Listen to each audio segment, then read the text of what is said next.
Hey. Hello, hello, hello. Welcome back to Ender Lilies. It was raining in that last scene there. Coincidence. Because it's raining right now outside.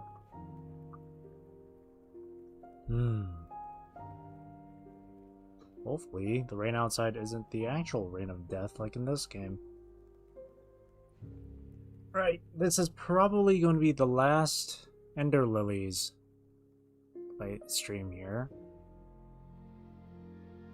The objective is to get the other two endings because I'm pretty much at the final boss for this one.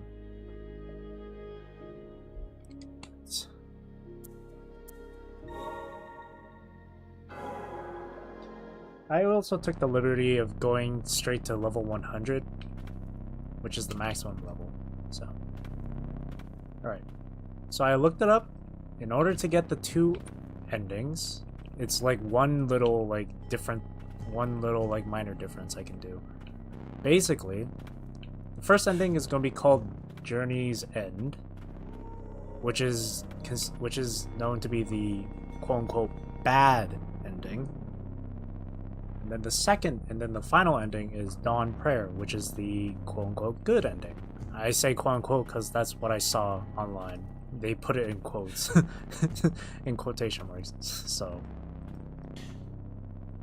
the difference is that for Journey's End, I have to have, I can't be having this certain amulet equipped or something, or artifact or whatever. While the good ending, I have to have it equipped. So in this playthrough, we're not gonna equip it, or for this ending, we're not gonna equip it.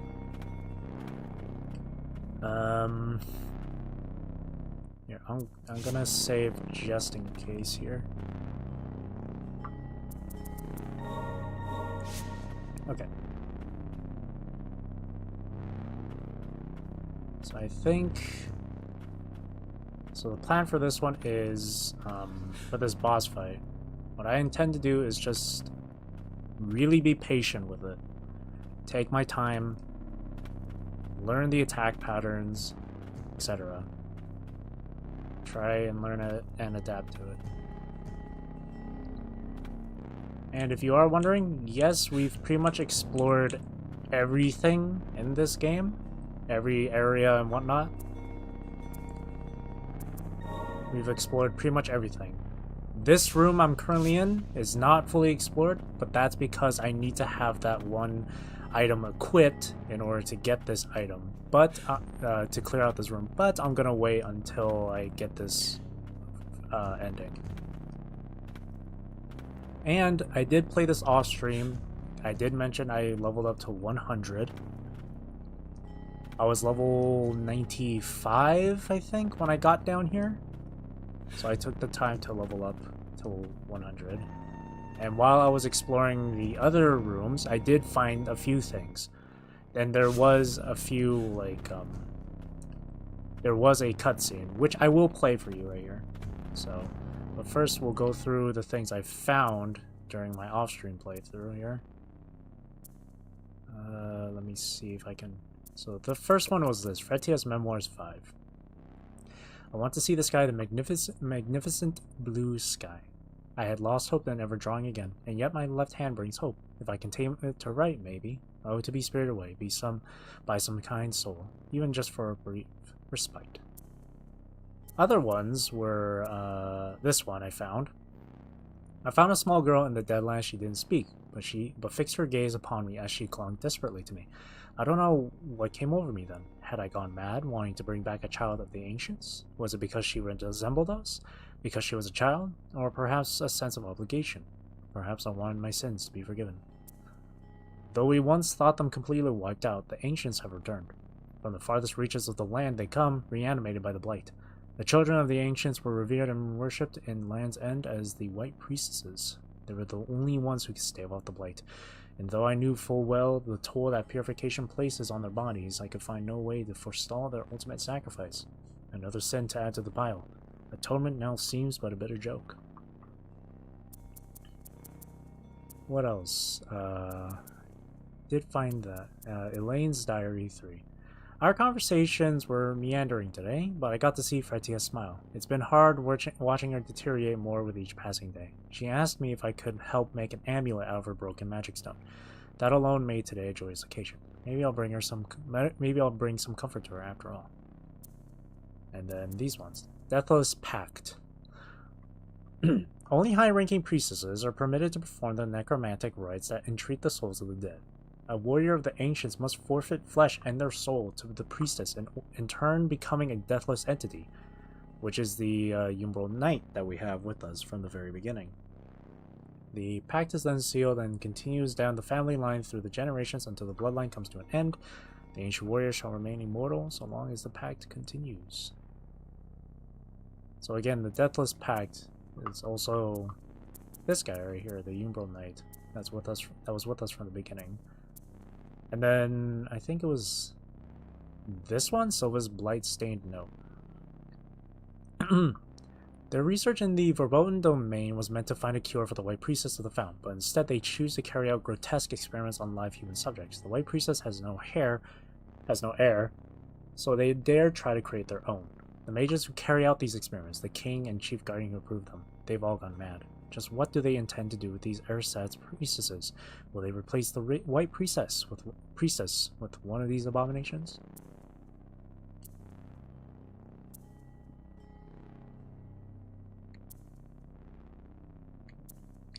And the item I was talking about that will lead me to the good ending is this, the Aegis Curio, which I think I did go over on stream, so I'll go over it again here. The Aegis Curio, crafted long ago by the ancients, holds the power to ease the suffering of priestesses who absorb light while performing purifications. Its power has been weakened by repeated purification by priestesses over many years.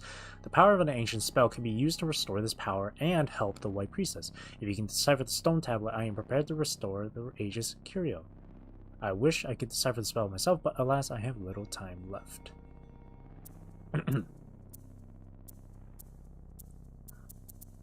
Yeah, pretty much all of these talk about the priestess, the ancients, the blight, etc. And all the things that happened since. Now the cutscene I found, I ran into while I was playing this off stream was, which is right here, Memories of an Ancient. So I'll play this. We were the last ones left alive. The Umbral Knights. An undying warrior's end comes upon the death of the priestess to which they are bound. And the hour of death has come for my priestess and I. My eyes grow dim. Soon only our decaying corpses will remain. Beren, Eldred is...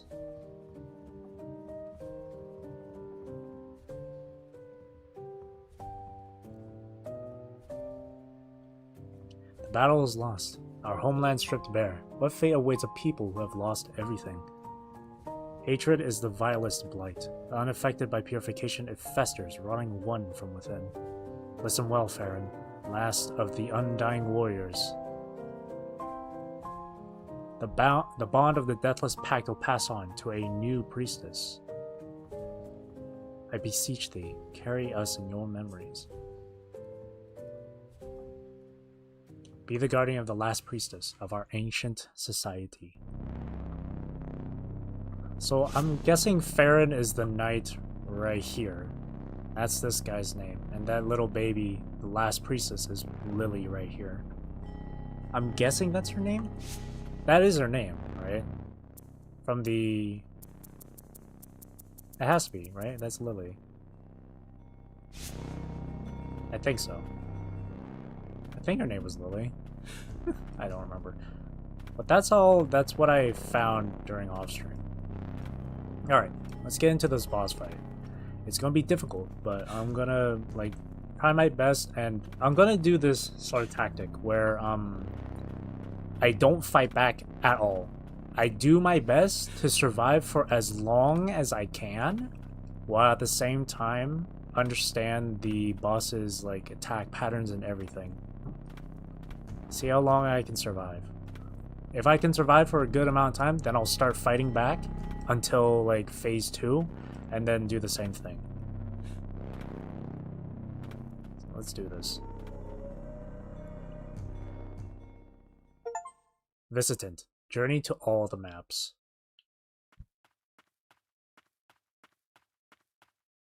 Oh. At long last. The White Priestess of the Fount. Coming here was pointless. Flee. Be rid of this place. It's too late for me.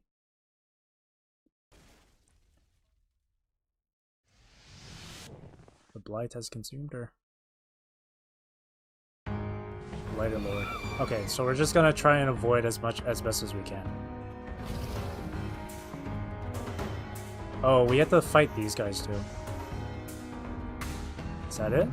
Okay, so he does that. Or it.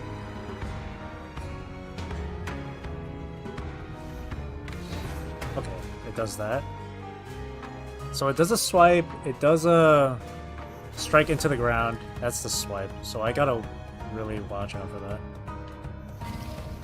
Spawns those. I guess we can fight these.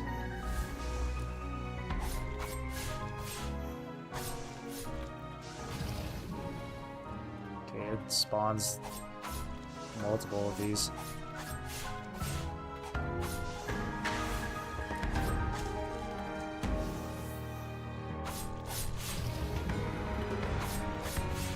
It's going to be one of these fights.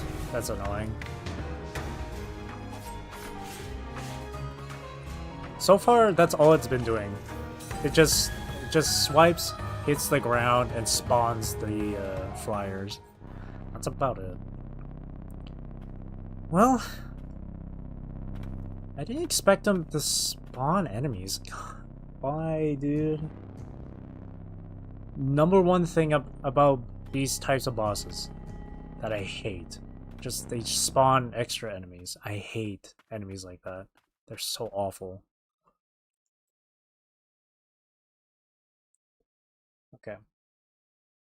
So far all I know is that they do a swiping attack and like a ground. Like they just hit the ground. They strike the ground, that's it. And they spawn those. Unfortunately I don't have my bird equipped, so I can't deal with those effectively.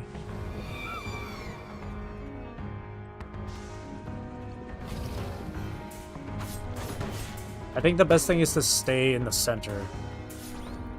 Okay, somehow I got hit.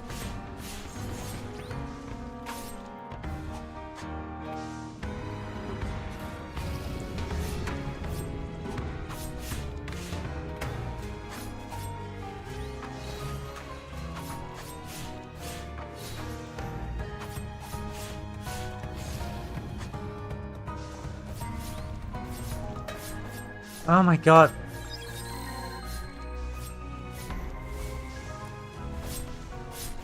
Dude, okay, yeah, the flyers are the biggest annoyances. I keep getting hit by them no matter what.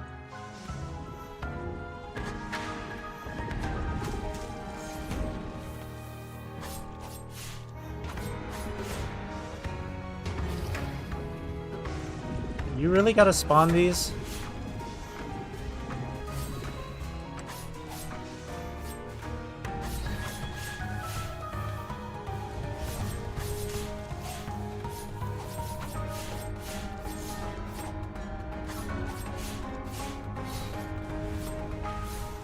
So yeah, I think the best thing is to stay in the center.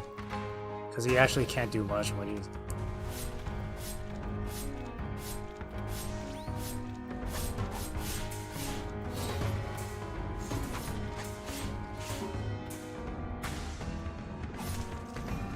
Okay, so second phase. What do you do now? You just spawn him more? Okay, he spawns them quicker.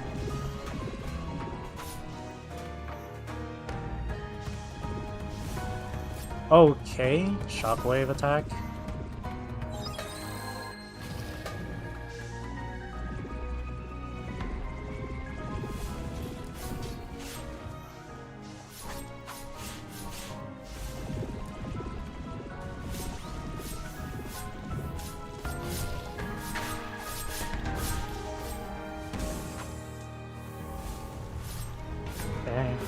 That's actually really easy to figure out the ow.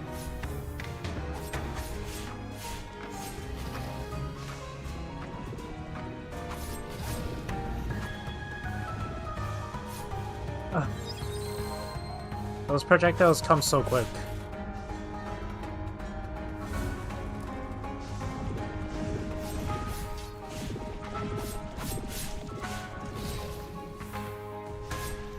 Oh my god! These projectiles I just cannot seem to avoid.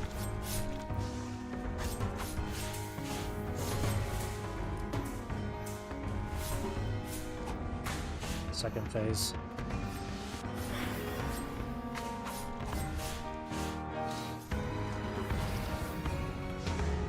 Is that all this guy does? Just spawns? Oh shit.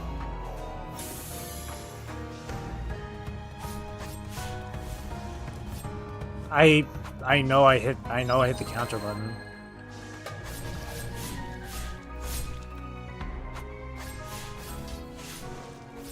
Dude. Oh my god, these things are fucking annoying.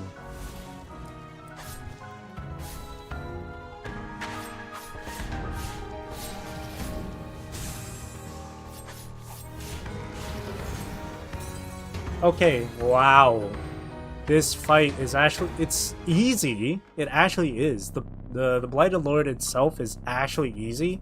It's those enemies that constantly fly around and shoot you. God, this is just like Honir all over again. It's so terrible. Why do you make it like this? It's so bad.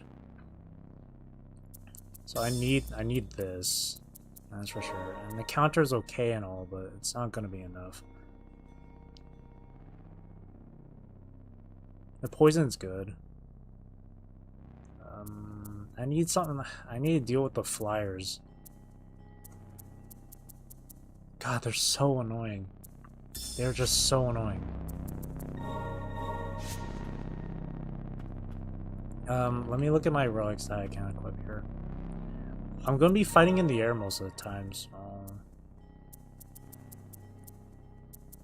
Yeah, I got a lot of just healing stuff though. Okay, I don't mind not having a whole lot of damage. I just want to be able to survive.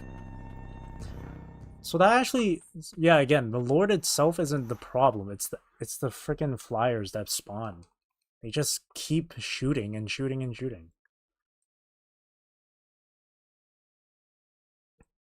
And compared to the other flyers from like the subterranean lab areas, the projectiles these ones shoot are way quicker. So much faster.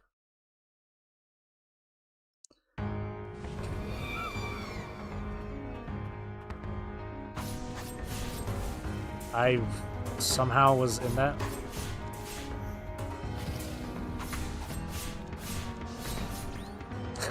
That's so stupid.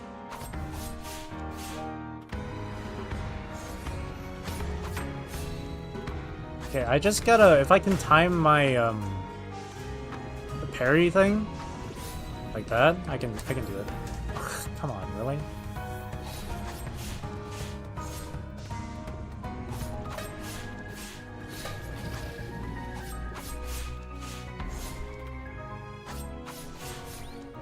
How did I get hit?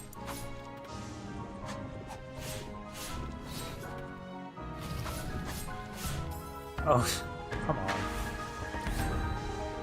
Come on, man! Freaking hell! Oh, dude, these enemies.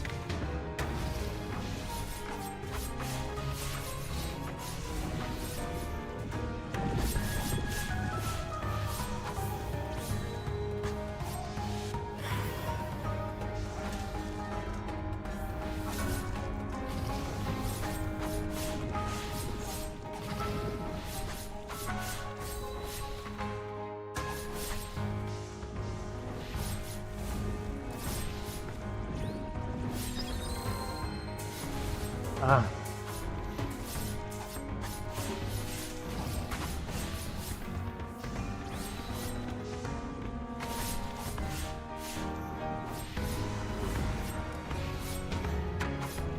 It's hard to pay attention to, like, 4 different things at once.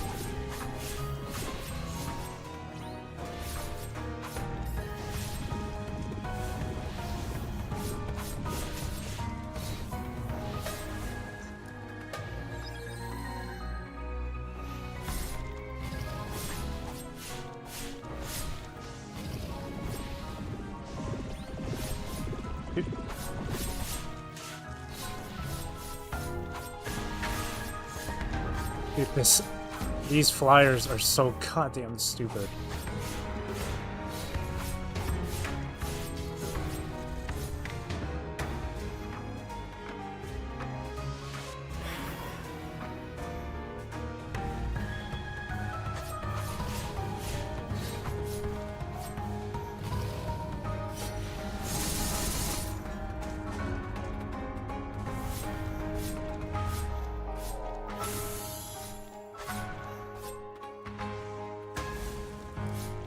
That hit me? Okay, that's so stupid.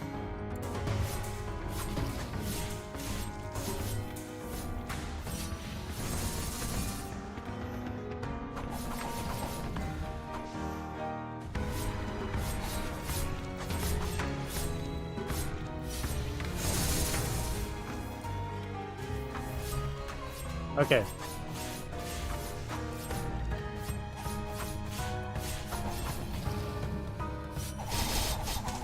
Okay.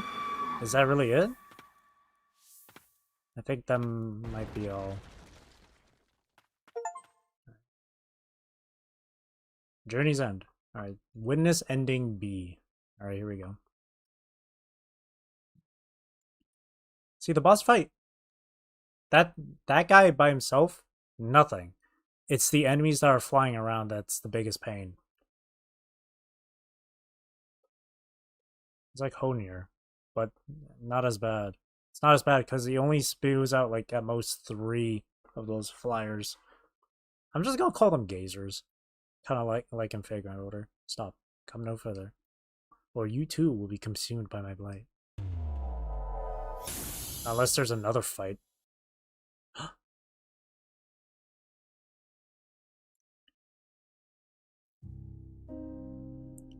Surely you saw many flowers on your journey here. The awful rain of death, darkening the skies of Land's End. Thriving on the rain, they blossom off my blighted body, the roots of the scourge. I can feel the blight surging through my form. If only I had control over its spread. Then I could stop it at the source.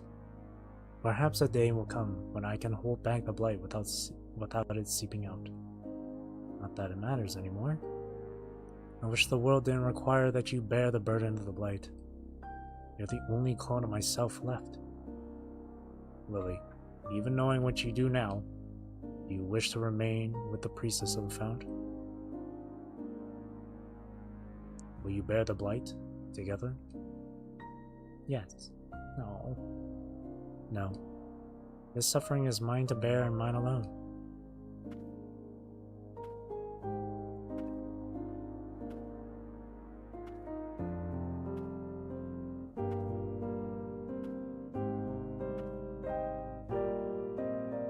Please, don't let this be your fate.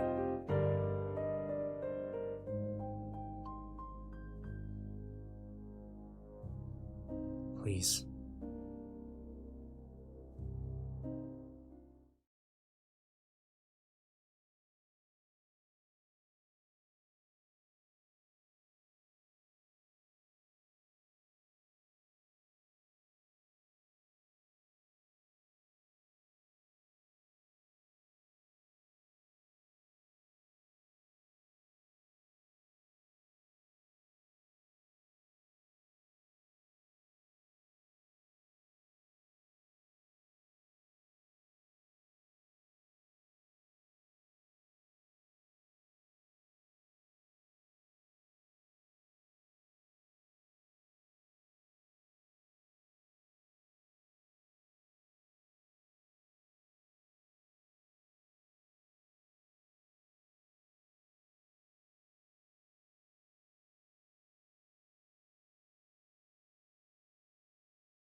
She whispers from the abyss, bound as one, we shall never be apart.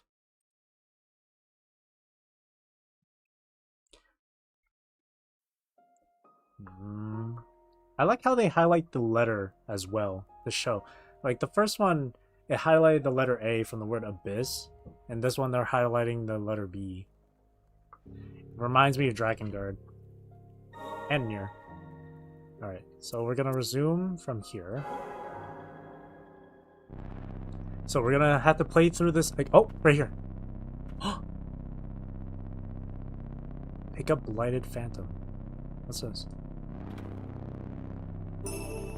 Calls forth the visage of the blighted White Priestess. A phantom of blight was since purified, or blight yet to stain the White Priestess. Curious that blight should appear so eerily reminiscent of tears. What is that?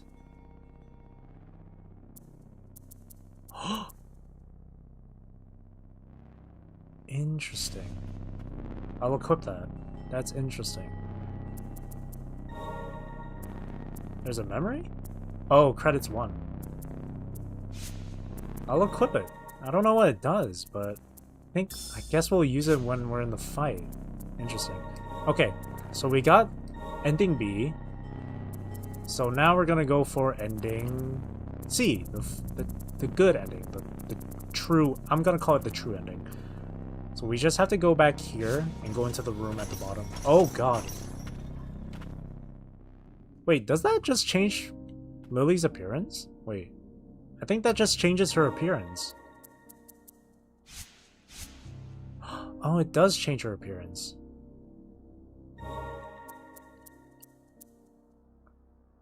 The visage. That's what... Okay, yeah, that makes sense. It just changes her appearance. I thought it would be something really cool and special. I mean, she's still... I mean, it's still pretty cool, though. Okay, so let's get this Aegis Curio. Because we're gonna... Because that's needed for this final ending. Up, up, up, boom.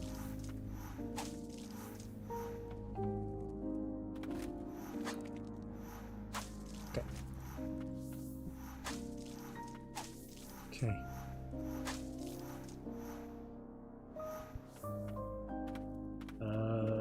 Here. We can ignore these guys. They don't do anything. You know, I really wish this game has some sort of like encyclopedia thing for all the enemies you find. It'd be really nice to read up on their little like information or backstory. Okay. So it's just down here.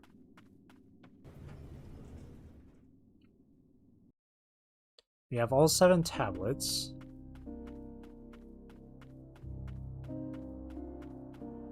Restore power to the lost amulet. Perhaps performing the ancient spell here will unfetter the protective power of the White Priestess within your amulet. I'll decipher the stone tablet that we've pieced together.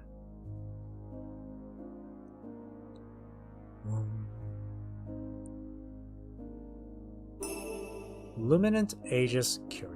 Protects from the pain of purification. An amulet whose form and power were restored by Fadden's magic. The ancients crafted it long ago and dubbed it the Aegis Curio. The power holds lessens the suffering caused by the blight during a priestess's purification ritual. With any luck, it will ease the burden of purification has placed on you. Rebirth. Restore power to the lost amulet. Cool. So all I have to do now is just equip it.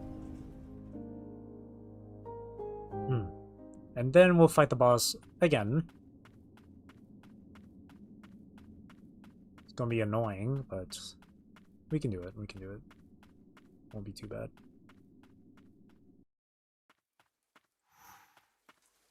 Now we just have to head all the way back.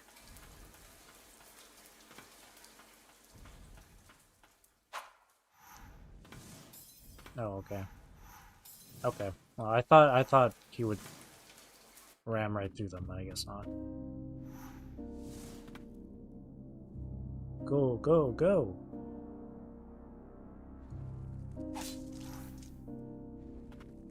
Go, go, go!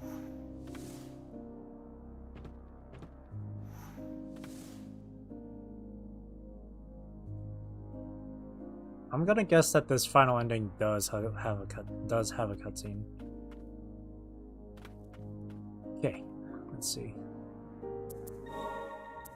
Okay, we can equip it at 0. Let's see how this goes then.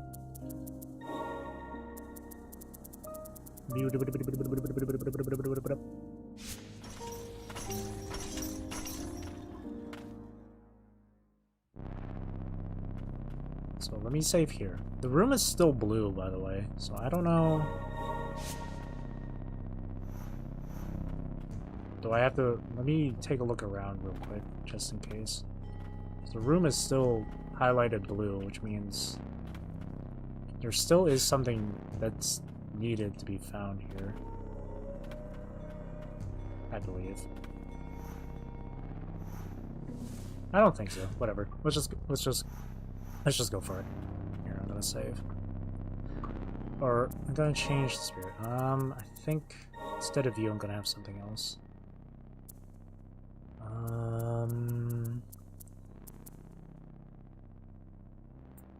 What would be good? What would be good? I think we'll try those. Okay. Now that we have the Aegis Curio, this ending is gonna be a lot more different now. Long last. The White Priestess of the Fount. Coming here was pointless. Flee. Be rid of this place. It's too late for me.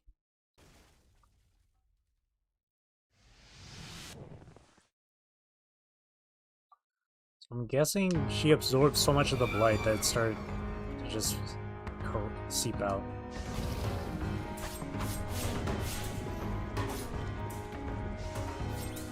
I still got hit by that?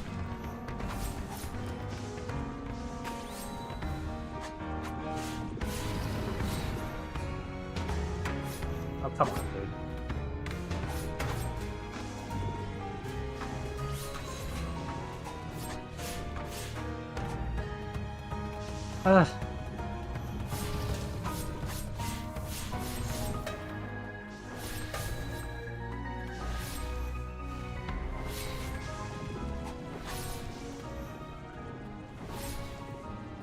Oh no.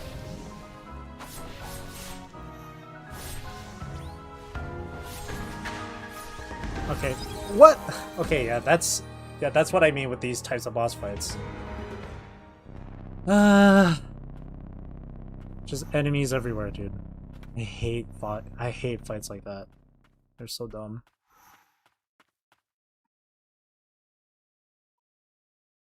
Oh, okay. Let's just summon this right now, then. Or, actually, we'll hold off on it.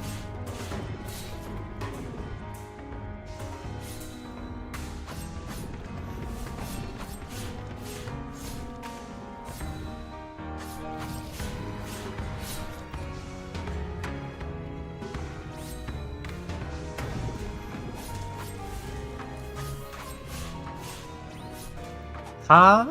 Okay.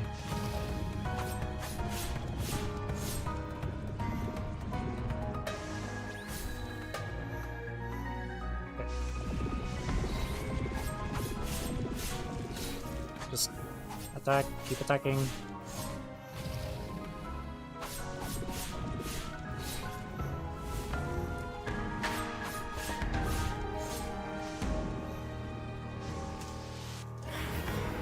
Okay. We'll use this now.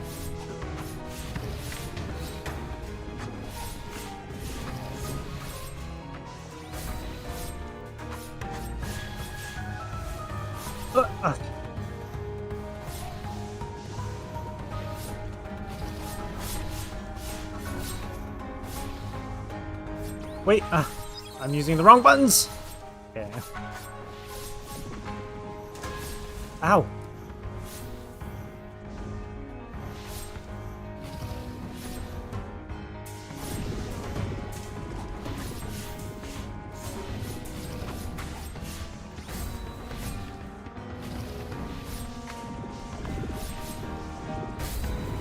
Oh, he's summoning 4!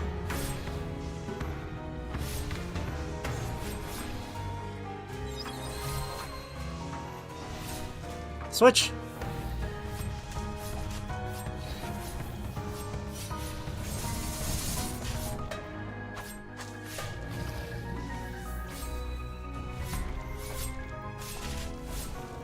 Ah, I didn't see that.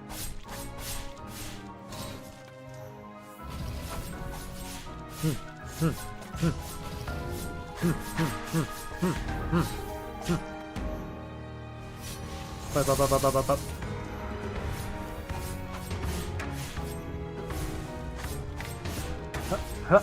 Hey.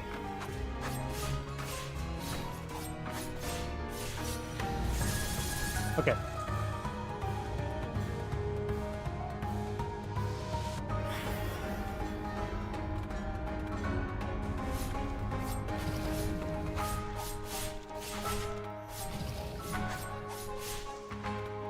I'm gonna heal up just in case. Aye-wee.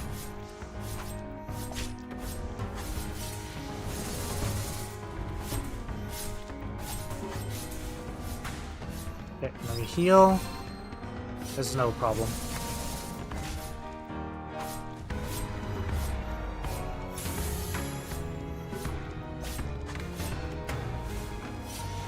There we go. Now for the final and true ending.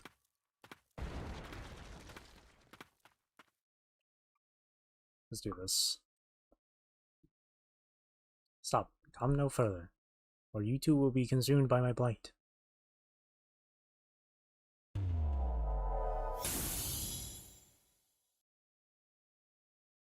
I have the Aegis Curio. It's okay.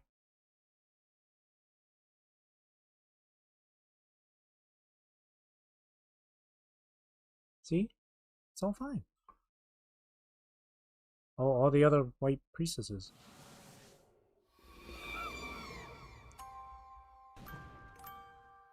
Don't tell me I have to fight again. Shit.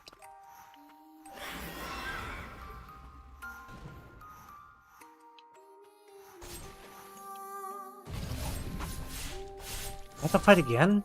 Shit. That's not good.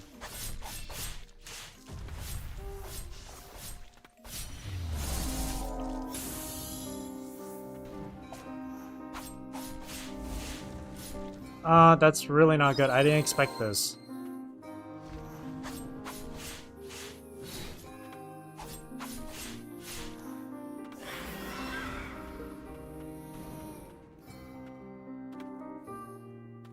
Oh.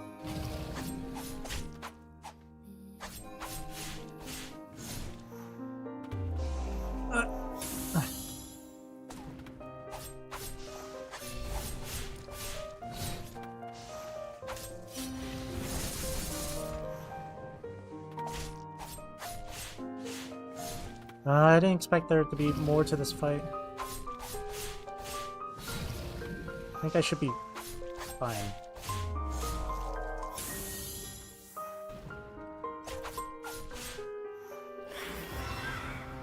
Oh, shit! Whew! Whew!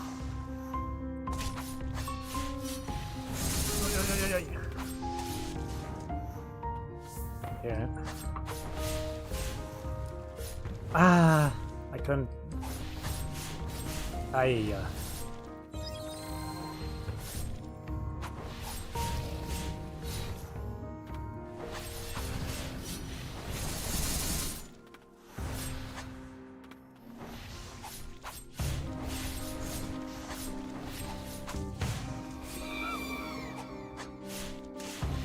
Almost there, almost there, almost there.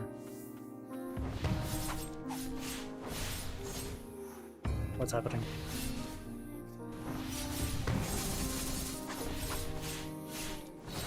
Okay. Come on. Got it. Whew. First try on that fate, on that one. There we go. Final ending.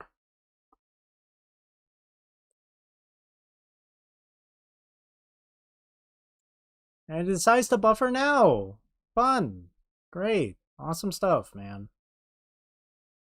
This internet, why?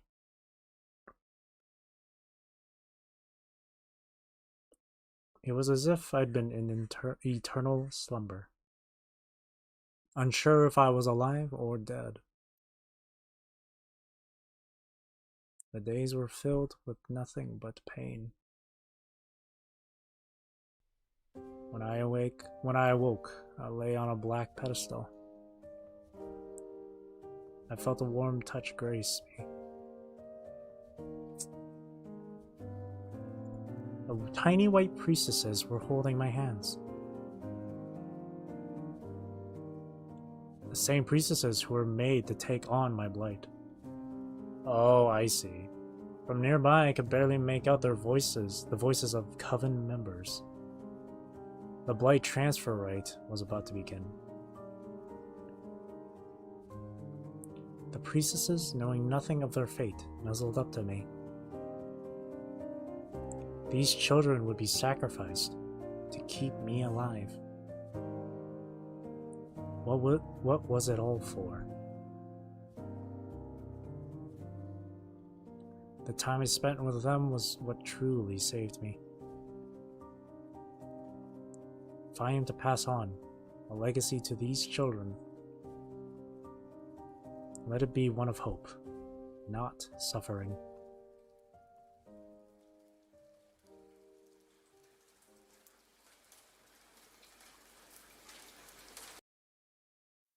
But how?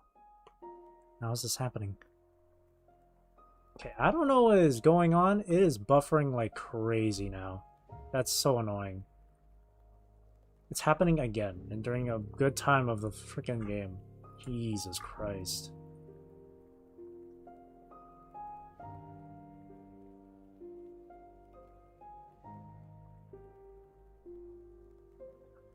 Okay, hang on.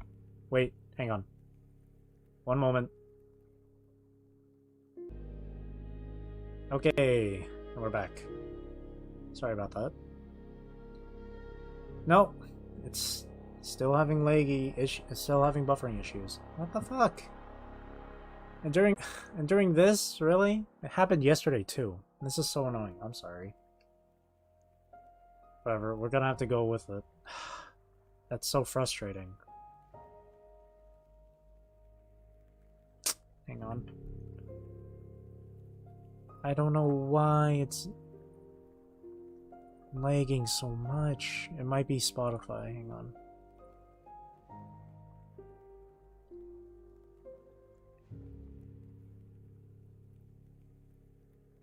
What is going on? What the frick, man?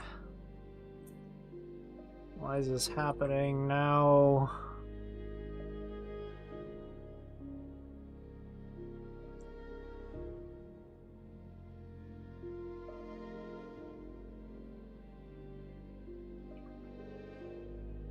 Hang on. I'm trying to figure this out. I don't know what the heck is going on.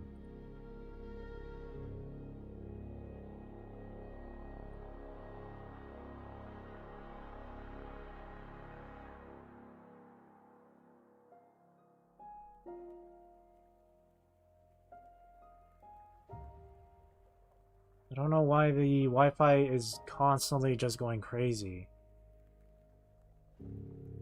And it happened yesterday too.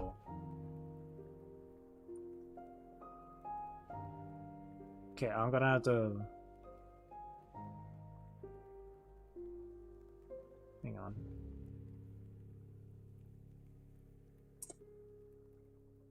I'm really sorry. Like, that's... Yeah, it's really frustrating when it's just doing this.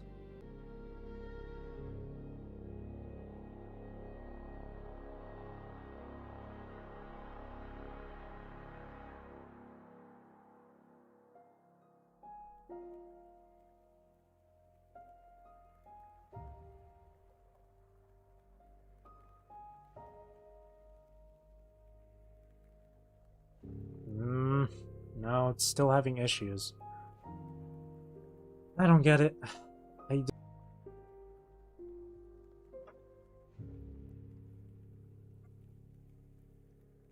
don't know why the Wi-Fi is deciding now to be super, super poor. What is happening?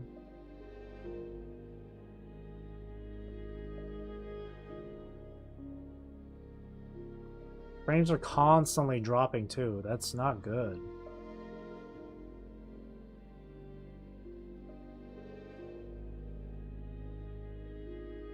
According to OBS, it's like almost half of the time it's just going crazy.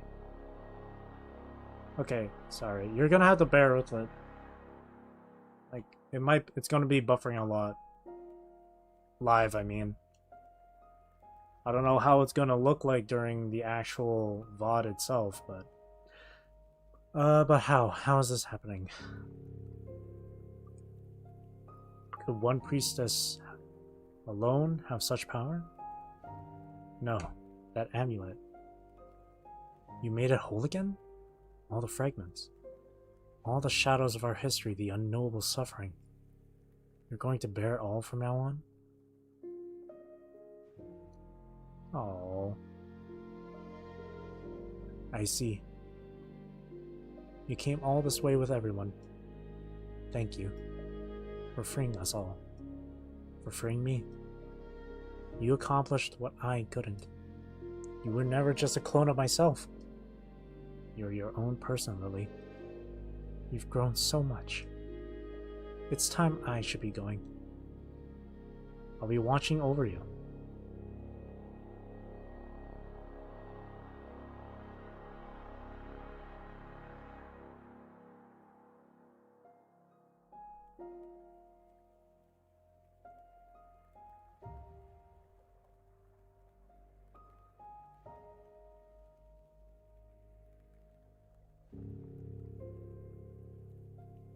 We'll always be together.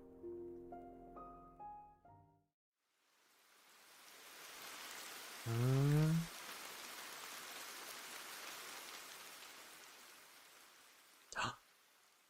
the rain has finally stopped.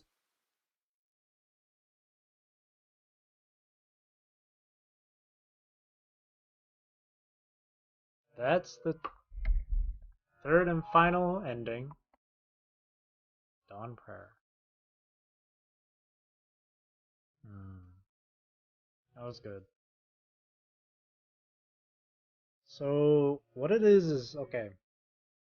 Let me see if I can try and piece together the story or the whole timeline together. So there exists a society of ancients, and from that were the white priestess of the fount, I believe. And the world and this land has been split into multiple. There was the king of the first age or whatever, which is Land's End, the place we were at, the place this is taken, the setting that it's taking place in.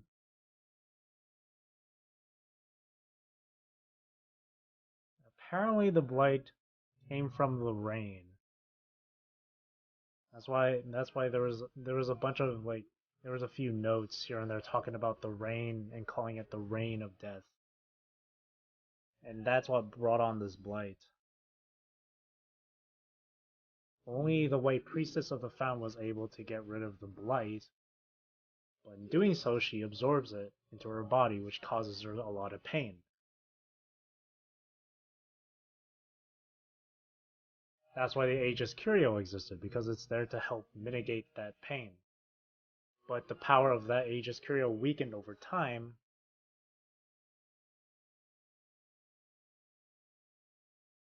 So it came to a point where it stopped working. There was so much pain for the main priestess of the fount, that those in Verboten Domain, the laboratory, the researchers and whatnot, decided to make clones of the fount, of the white priestess of the fount, in order to help mitigate the pain that she's been feeling from all the blight. so that all the mini priestesses, all the little priestesses, would take some of the blight for themselves to ease it. But one by one, each of those smaller priests died, it seemed.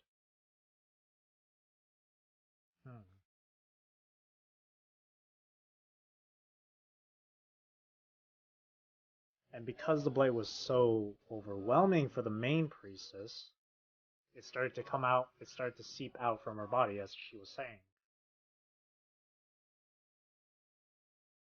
Which continued the spread. Combined with the rain from outside.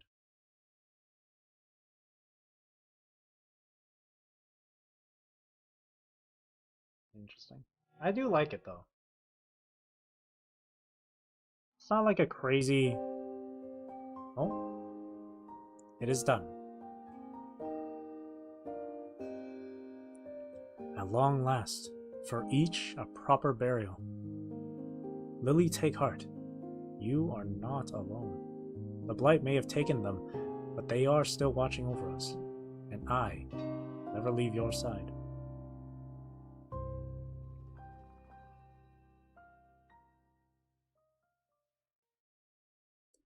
Amidst a collapsed world, her words echo out. Thank you for finding your way to me. Beautiful.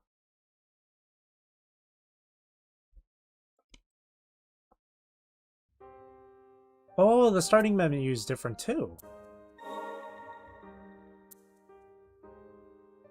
What if I hit resume? What's this? Pick up the lost heirloom. Allows the recollection of one's unblighted form. A hair ornament made from a pale flower, received from the white priestess of the fount. After the blight immobilized her, the priestess of the fount gifted these handmade ornaments as blessings to the other priestesses in her stead. Collect all relics. And every single area has been discovered. You may now access Blightborn modes. Toggle these optional challenging modes to tailor your desired game experience. You may now access maligned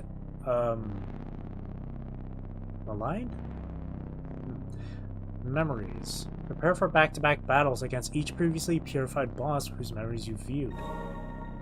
Oh. What does this actually do for me then? Oh. It changes her appearance just slightly.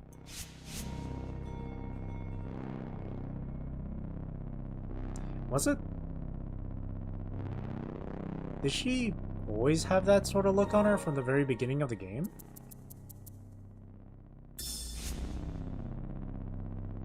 Wow. I guess I didn't. I guess it slowly started getting color as I kept on purifying other spirits. I didn't even notice that detail. Wow. That's pretty good. That's pretty cool.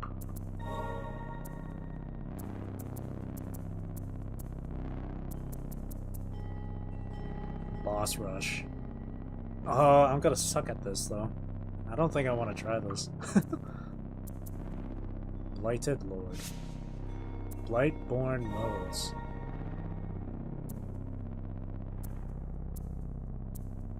Oh wow. Oh yeah, you can really edit this to make it super difficult for you.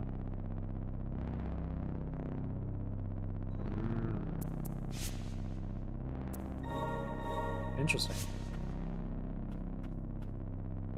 So that's really it then. And let me look at the achievements for this game. Oh wow, I got 100%. 100% of achievements. Here, I can show you too. Right here. Achievements, 100%. I got everything, wow. I thought for sure one of the achievements was to level up all of your spirits to the maximum. But I guess not. I guess developers the developers knew it would be far too tedious to do. Interesting. That's cool. I got it, yeah. I got it all done. 100% everything. In terms of achievement. It's not exactly 100% because these spirits are not maximum level. It would truly be 100% if I got these maximum level. Which I can't do, unfortunately, because I don't have enough of the Furious Blight or the Stagnant Blight to do it. It's a lot, actually. Like, this is a lot of Blight to level them up to the maximum. With all the Blight I managed to collect throughout this entire game, I only got two of the main spirits to maximum and 3 other spirits to maximum. That's all from one playthrough. Now, of course, I got this maxed out, but the game gives you a specific upgrade for this one.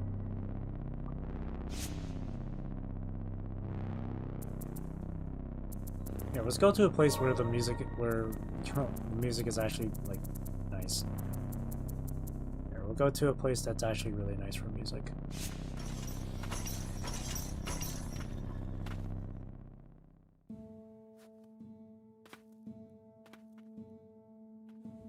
We can stay here for a while then. So that's it. Yeah, I figured it'd be a short stream since it was only 2 endings to go through. Then again, I figured that the final boss would be a lot more of a struggle. Which really wasn't, for the most part.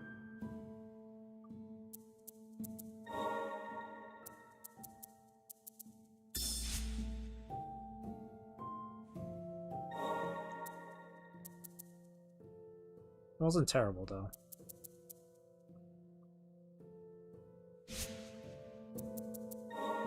So let me go through here. So each of these bosses, let's see. So Sigurd is the very first major boss.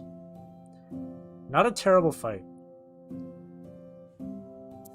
Gerard was a bit of a pain, but wasn't terrible. Elaine wasn't terrible. Silva was a really fun fight. Wolf was a fun fight. Honir was the worst. Julius was fun. Muriel was eh. And this one was kind of eh. I kind of expected more from the final boss. But that's okay.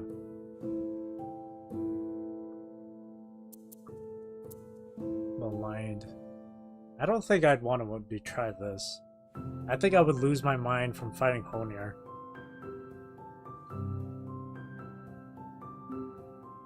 Everyone else seemed to be okay, though. Every memories of each person we fought here.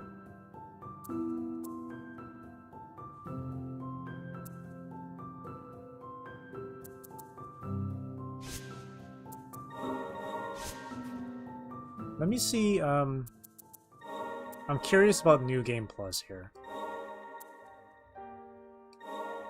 Lily's status, action, spirits, relics, and findings from the previous file will carry over into New Game Plus. All enemies will be as strong as endgame counterparts. Some items related to the story will not carry over. So I'm guessing the stone tablets won't carry over, hey?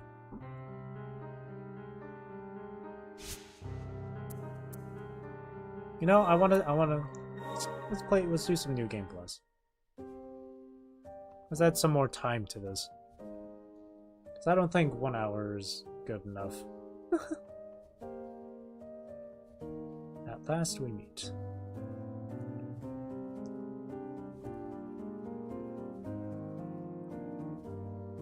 I can hardly believe it, yet here you are, alive and well.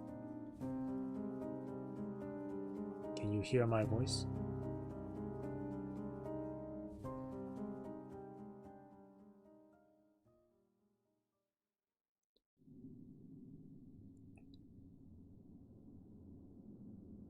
Oh, so her appearance did change over time. I never noticed that. Your appearance does change over time. You seem to be awake.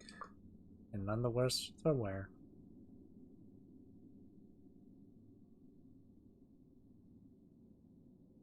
Did I frighten you? You can thank the priestess for my incorporeal form. Do you remember what fate befell this land? So you've lost your memories as well. Let us be rid of this place for now. It may be best for you to see the state of things outside for yourself.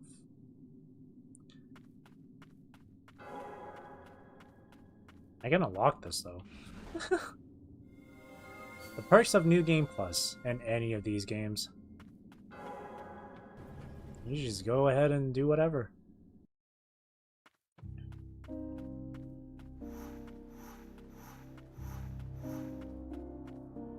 Yep. We don't have the stone tablets, yeah. Okay. And we've collected everything. So honestly...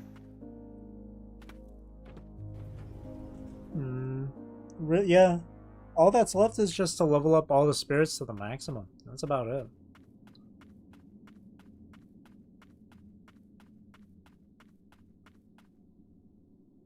Oh shit. I can modify this.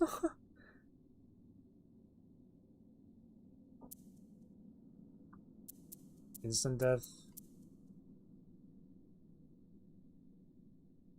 No, I could choose to have no contact damage. That would make things so much easier for me. And I can, oh, I can only increase the damage. Contact damage. I can pretty much turn that off. That makes things so much easier. I'll leave it as is though. If I ever plan on doing more of these types of games, like Metroidvania games, it's something I would have to get used to, the whole contact damage. Oh, wow. Yeah, their health is definitely increased. Yeah, they weren't kidding when they said these guys would be as high a level as the end game enemies. Yeah, they were not kidding. Oh god. Are they faster too? Or is that just me?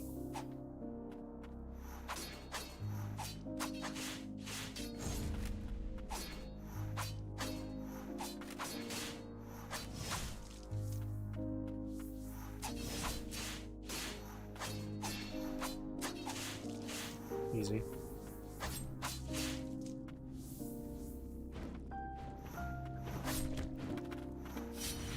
They are a lot faster than I remembered.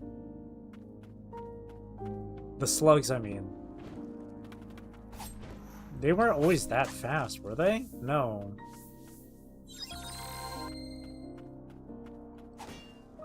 They definitely weren't that fast.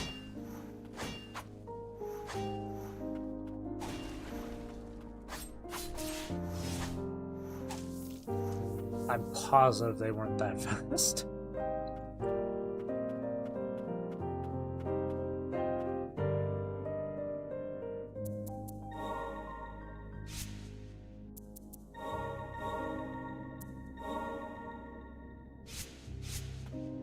Oh, I should probably change my spirits.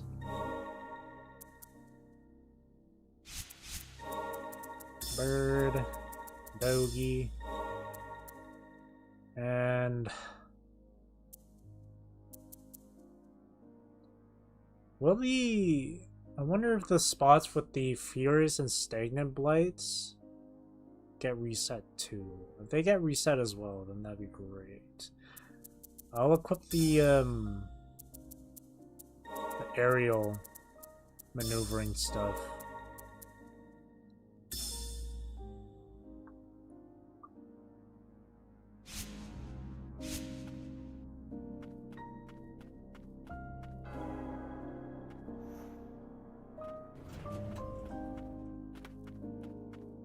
I have to wonder, in this world, is everyone literally just dead? Like, there's not a single person left, like, that's actually sane? I wonder.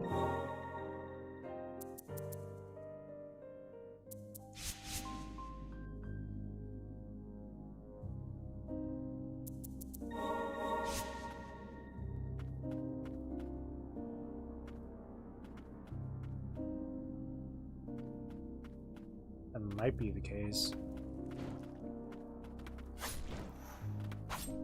Yeah, they're a lot... I think these slugs are a lot faster than normal. Don't tell me enemies are gonna be like this too. Like other enemies too. That's gonna be...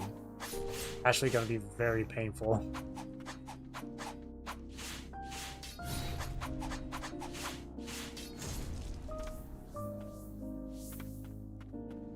They definitely give a lot more EXP, but like, I'm already maximum level, so it doesn't really matter. That hit me?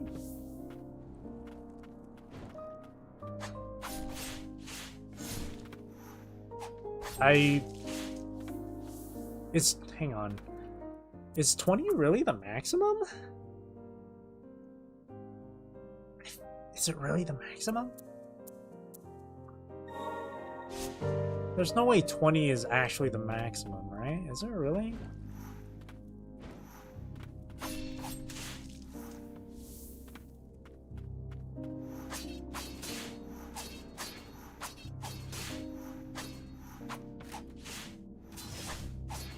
Yeah, they're way faster now.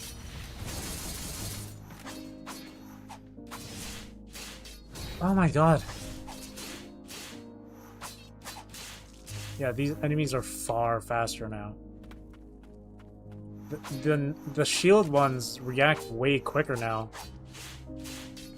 They turn around so quickly. It's gonna be hard fighting these guys then. The shield ones. It's gonna be really difficult to fight those.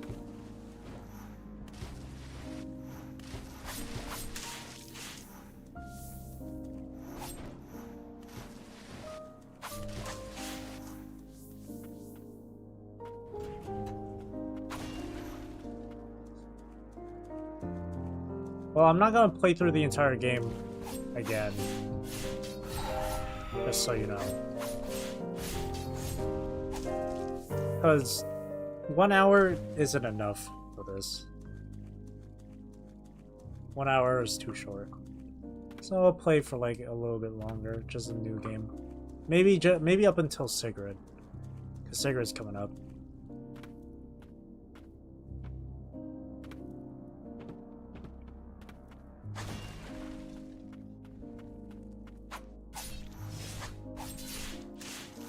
Yeah, they're gonna be... Yeah, they're way faster now.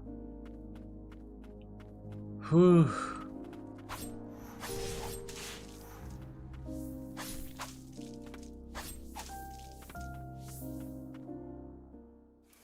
Way faster.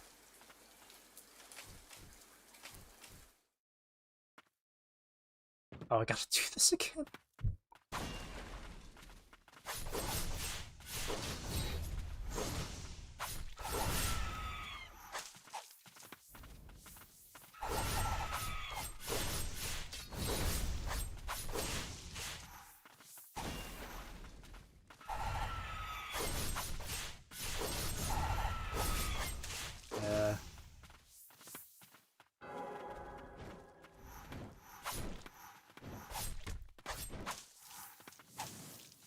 I should equip the relic that gives me more health every time I get a kill. Oh, and the room is highlighted in blue as well, which means the Furious and Stagnant Blights do reset. That's actually good.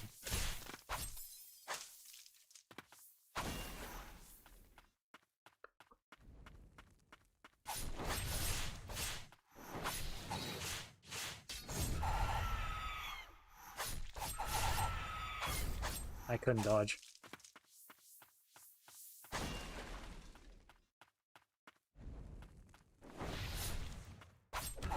Oh my god. Okay.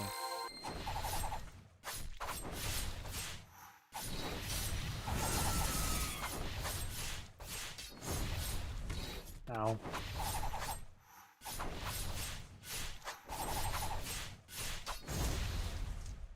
So what happens when I purify? Priestess, you're still with us. What happens if I purify? A mini boss. Oh, it just tells me that, even though I've already gotten it. I was kind of hoping for it to give me, like, extra blight. That would have been a prime opportunity for the developers to do something like that, to help progress with skills quicker.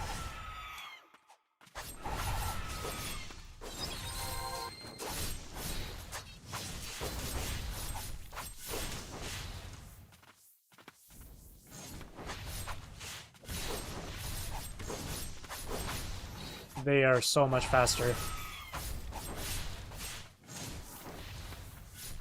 What? They are so much faster. 30 Furious Blade.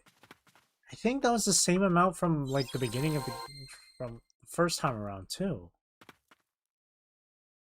Another opportunity then for them that would have been perfect for them to like increase the amount of rewards too.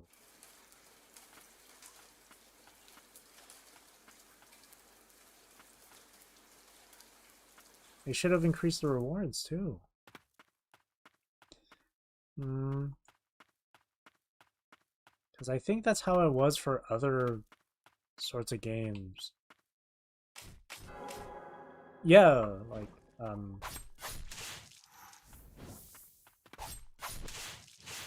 well, I guess maybe not items. Because I actually don't remember if Dark Souls was like that, where in New Game Plus and further beyond that, you can, the items you can normally find give you more souls or something like that, more currency. So I don't know if it's, I don't know if it was like that for Dark Souls as well.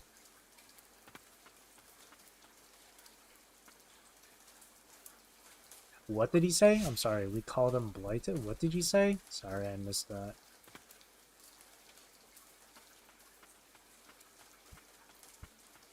Okay, we're gonna fight Sigrid here. First major boss.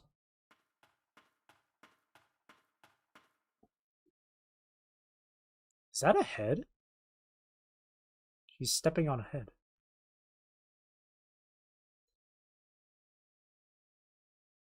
To protect her, I must. Destroy.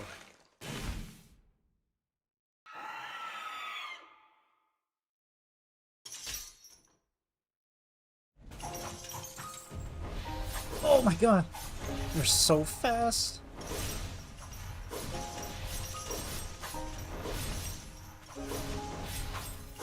Why are you so fast?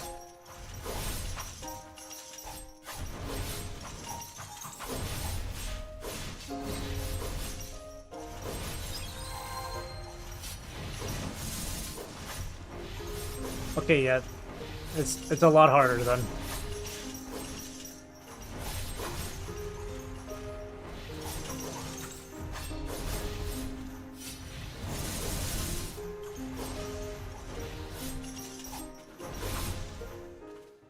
I have to like attack her bit by bit. They are so much faster. Yeah, New Game Plus is right.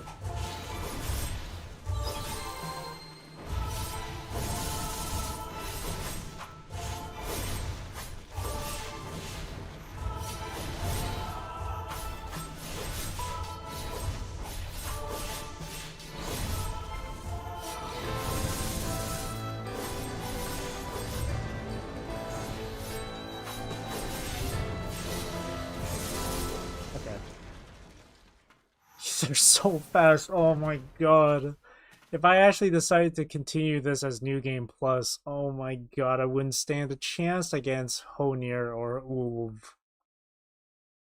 I wouldn't stand a chance. I'd be so dead.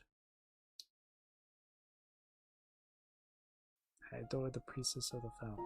The main priestess. She was our only hope against the immortal blighted.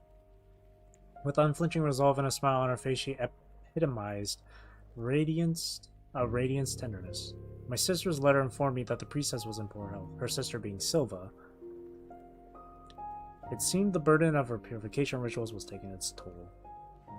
I couldn't rejoice at the peace she brought at the cost of her own well-being. Moreover, I couldn't forgive myself for not being able to protect her as a guardian. No, it was my own sister who was chosen for that role. In my darkest hour, I found solace in Lily, who was much like the priestess herself. Even if I couldn't serve her as a guardian, the least I could do was protect her. But then the rain began to fall. The rain of death. Cries of pain rang out in the distance. The chief guardian called it the rain of death. I gave Lily sanctuary and took my weapon in hand. The rain never let up.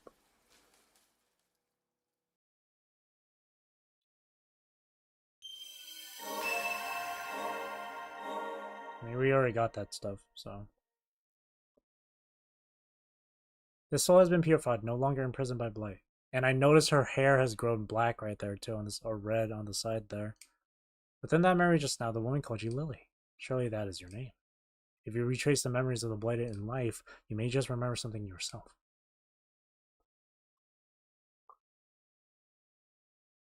It may prove difficult, but can you carry on? I can't believe I noticed up until now that her appearance slowly starts to change for every time you blight, or you purify someone.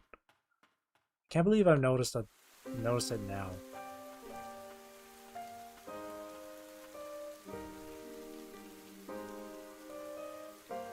Are you alright? Don't push yourself, take a rest.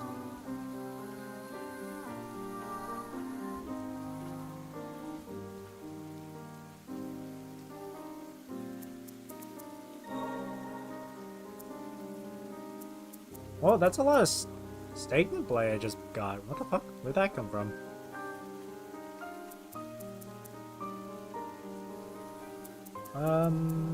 Let's upgrade. A lot of these I haven't actually really used, like Fallen Sentinel. I think I've seen it, but I haven't actually used it. We've Fallen Archer.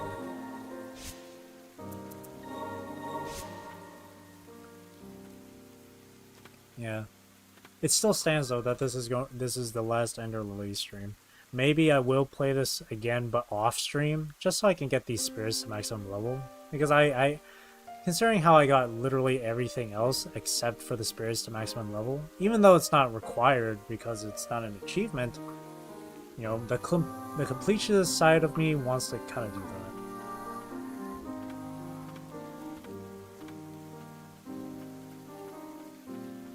The rain of death, bringer of blight. Yeah, the rain is what brought the blight.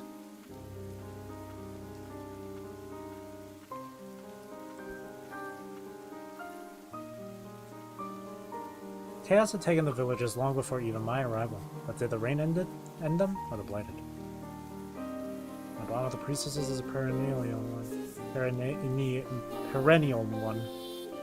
I may not be able to lead the charge in this form, but my blade is yours. You don't look so surprised.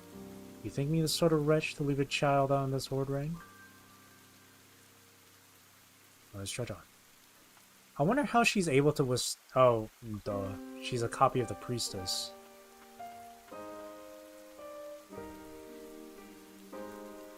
Have you met before?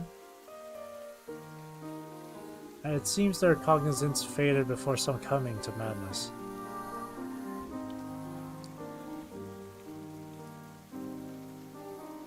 They don't appear to be a threat, but best keep your distance. One thing I do like about this game is it's got themes of tragedy in there. And I do like how they made the rain to be the one that caused all this shit, because rain is normally seen as to be gloomy, sad weather and stuff. And in a game that has a lot of tragedy in it, yeah, it works.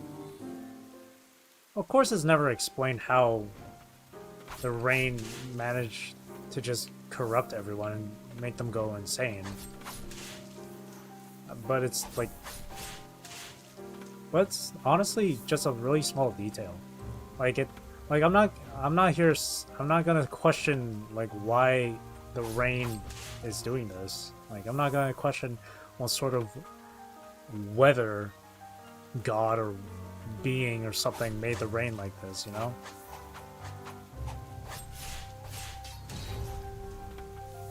All you need to know is that the blight brought this rain, or the blight is because of the rain, and that's all you need to know.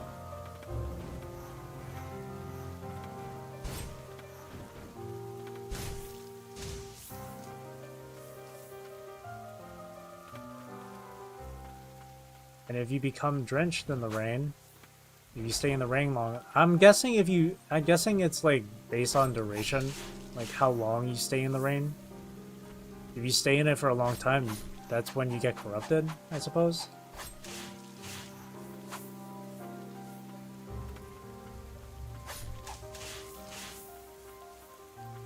And then when you do get corrupted, you lose your mind. You succumb to madness. Which is a small thing, but you know, me and my interest with Lovecraft stuff, you know, and madness is part of it. So I do like it.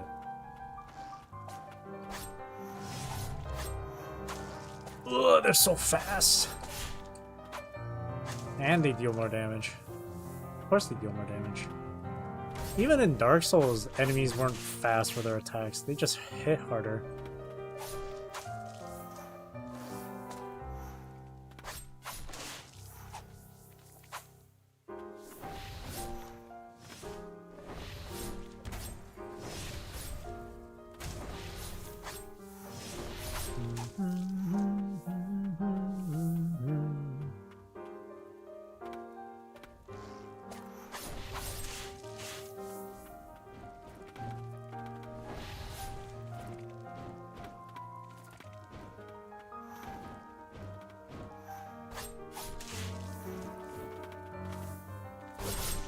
Get him, dog. Get him, wolf. Nice.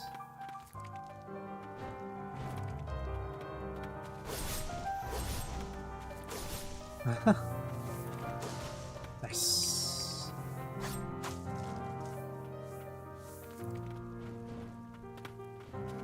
Go.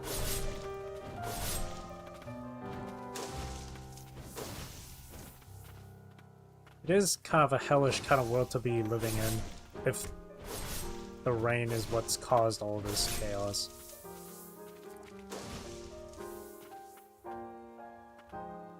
But I like these types of games. Post-apocalyptic, you know.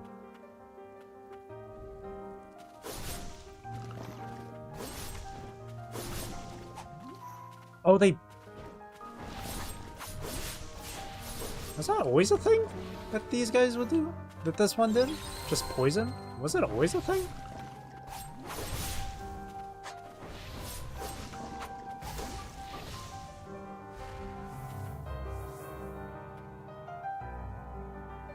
Poor kid. Poor kid.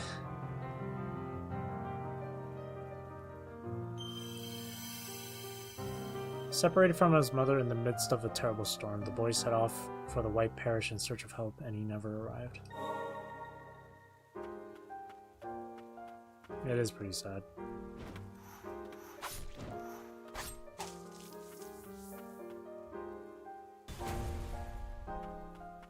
So the whole...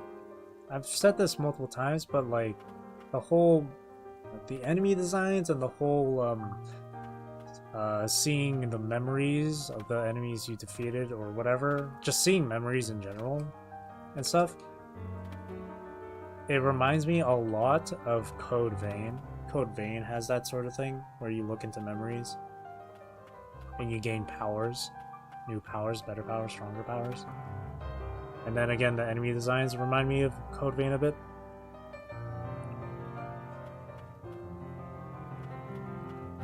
In terms of like story, it kind of it doesn't really remind me of any other game I've played.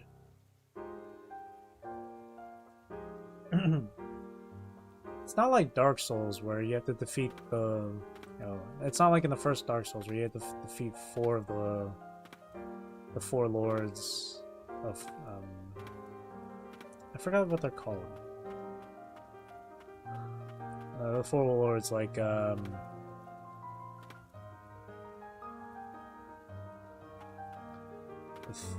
are they? What are they again? Who are they again? There was the dragon. What's his name again? I forgot the dragon's name. But there was the dragon. There was Gravelord Nito.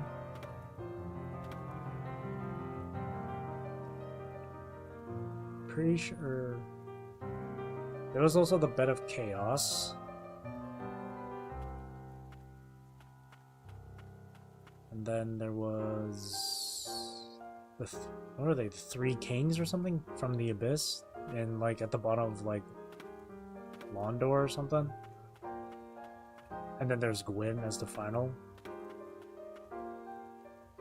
It wasn't like that. If anything, this I guess the story is a bit similar to like Code Vein, I guess. In terms of how like kind of grim it is, it's more towards like, honestly, I think it's a bit more towards Bloodborne than Dark Souls or Code Vein in terms of how grim the setting kind of is.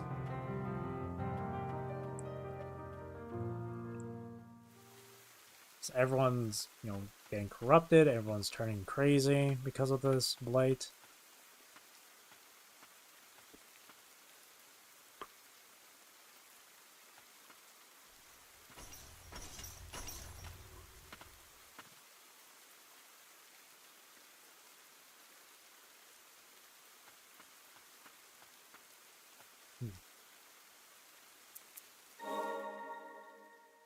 You really can only have 20 slots as a maximum. That's kind of annoying.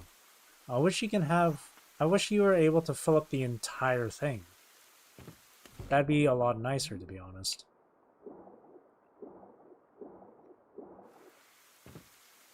But it is one of those games where it's just highly difficult.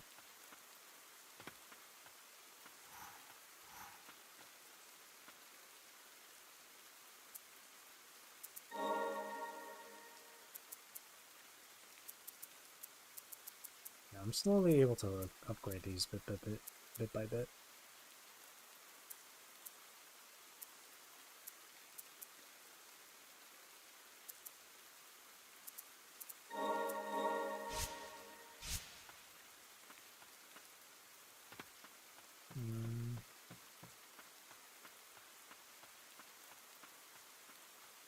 I'm not sure how far I'll actually go in this. There's not really much of a reason to keep going other than to upgrade all my spirits to the maximum.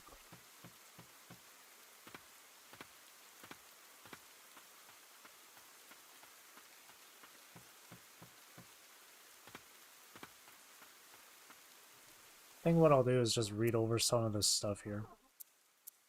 Because a lot of these I didn't actually really read through. So I guess we can spend the rest of this time just reading through this stuff and learning more. So the first spirit you obtain in the game. A black-garbed knight awakened from a deep slumber. Though not but a blighted spirit, they still retain some semblance of who they once were. I'm guessing that's because of the Deathless Pact. Though I don't think it was mentioned that the Deathless Pact allows those who make the pact to retain their sanity. Juro. We'll go in order of you know what, screw it. We'll just go in this order. Jarod, the Elder Warrior. One of the second major boss we fight on the bridge. A giant of a man. Once dubbed the finest knight in the kingdom, he was a symbol of glory and a hero to his village. His altruism made his demise a lonely one.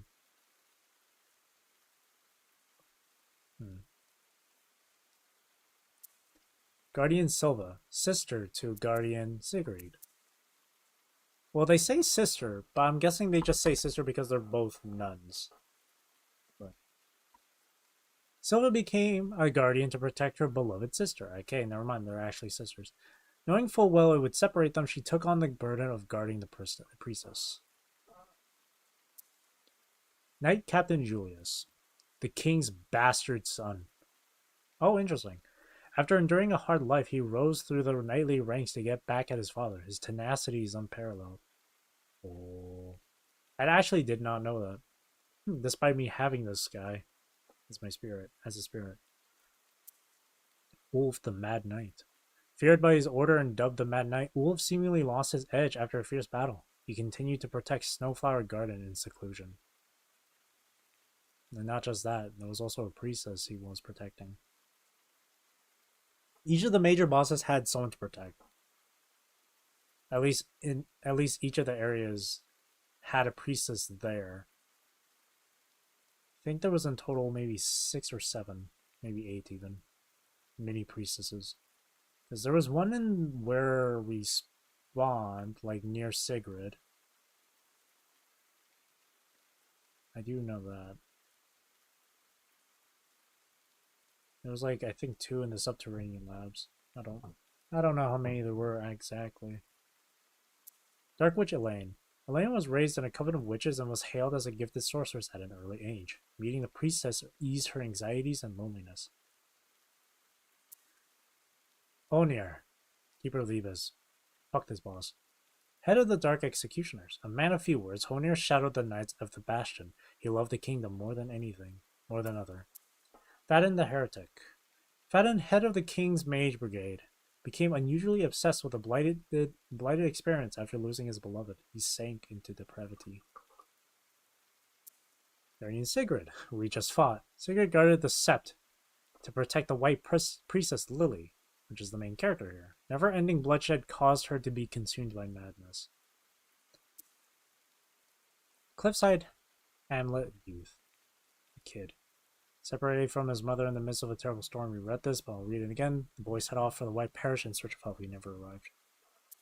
Headless Defender. A knight who followed in the footsteps of the hero Gerode. Suffering the blight upon becoming immortal took its toll. He was beheaded for attacking his fellow knights. Western Merchant. This merchant from a western land came to Land's End peddling foreign wares. A vibrant salesman who would light up when touting his rare stock. Final boss time. You are... Hey, Sicey. Bad news. Sorry to tell you, you are like about an hour late. I already fought the final boss. Like 3 times. God, I guess I'll leave. How was the boss? It wasn't bad, but I did expect a bit more from them, from the final boss. It was one of those bosses that would spawn enemies alongside it, so that kind of like disappointed me. But it overall wasn't bad. Minion bosses are really good. Yeah, they rarely are. It was definitely a pain, but it wasn't too difficult. One of the other bosses in this game was like would spawn minions, and that one was the absolute worst. They're only good in MMO style battles. Yeah. They're only fine when it's like that. Like in Final Fantasy XIV, like I don't mind it because they're usually easy to deal with. When something like this is kind of like, they're not as fun. And same deal for like other games like Dark Souls and Code Vein and Bloodborne. They gotta be mechanically interesting. Exactly, yes. They have to be interesting mechanically. Or at least they have like really good like attack patterns that are well telegraphed and are satisfying to like fight against. If it's integrated well and on purpose, it's great. Like throughout this game, throughout all the major bosses, which is these 9 here, there's only 3 of them that I really did enjoy, it was Guardian Silva, Wolf the Mad Knight, and Knight Captain Julius. Those felt like those were fun boss fights. Honier's the worst. This guy, Keeper of the Abyss, absolute worst. Because he would spawn in these because these executioners would spawn in. And the worst thing about the executioners is that they do the freaking nothing personal kit on you, where they just teleport behind you and shit. Were they tough? Silva, Ulv, and Julius, they weren't super tough. I think out of the three, the toughest one would be Ulv, because he was just faster. But fighting the three of them felt like it felt like how do I explain this?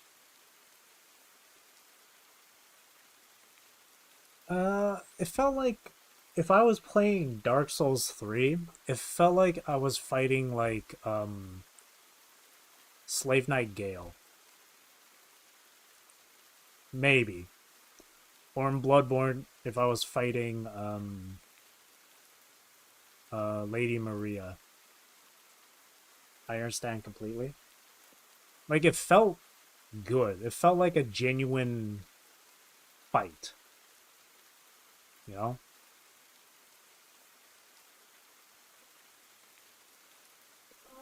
Because they didn't resort to things like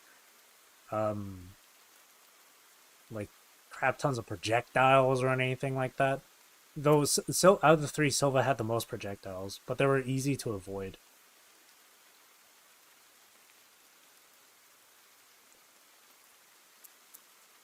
High stakes duel with great cinematic atmosphere and matching combat. Yeah, that I think that might be it. Like their combat patterns were just really fun to go up against. Lazy difficult checklist. Projectiles, large hitboxes, cheaply fast attacks. Yeah.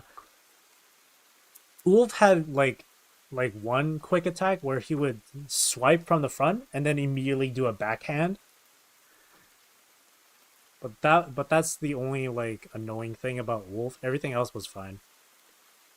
I don't remember too much about Julius. He had a lot of lunging attacks with his giant spear though. And Silva does jump around quite a bit and throw projectiles at you, but it wasn't terrible. Honier, on the other hand, he is entirely ranged. He just throws knives at you. And every time you would get close, he just jumps away. Absolutely the worst.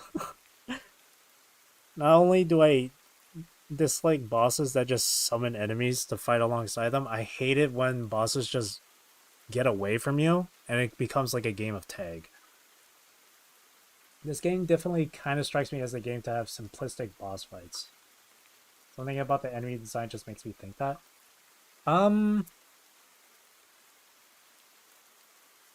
After fighting all of them, they are pretty simple. Like, it's not something super, like, mechanically challenging about them. Like, there's no, like, gimmick about them. They are fairly simple to understand. Some of their attacks can be tedious, though. But yeah, you're right. They're not like they're fairly simple. But that doesn't mean like it's like they're super easy. I still out of all 9 of these bosses, I think the ones that I've won against first try were Sigrid and Julius. Maybe Ulv as well. But Sigrid and Julius, I definitely won first try. I definitely hold games to a mean standard sometimes. Really? I always go into new games with like an open mind. Unless it's a game that's been highly like talked about and shit, like Genshin.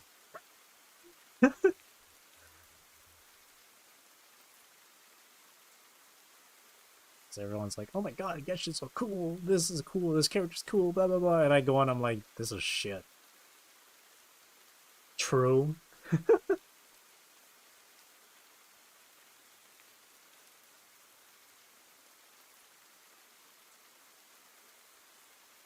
That's how I felt about Undertale at first. But Undertale deserves the praise. I've never played Undertale. I'm the type of person that, like, whenever there's, like, a game that's been highly talked about, and you see it, like, everywhere, I always tend to avoid those types of games. Like, I avoid playing them altogether. Because the more I see it online from, like, Instagram or YouTube or wherever, I get so annoyed at seeing them everywhere that it just turns me away from actually playing the game. Same here. Great minds think alike. So what, like, I remember when Undertale was at, like, the peak of its popularity, and I would see it everywhere, and people would say it's a great game, music is great and stuff, and I would sit here like, I'm tired of seeing it, so I don't want to play it. And it's the same thing with anime too, and movies. That's why I still haven't even seen Demon Slayer.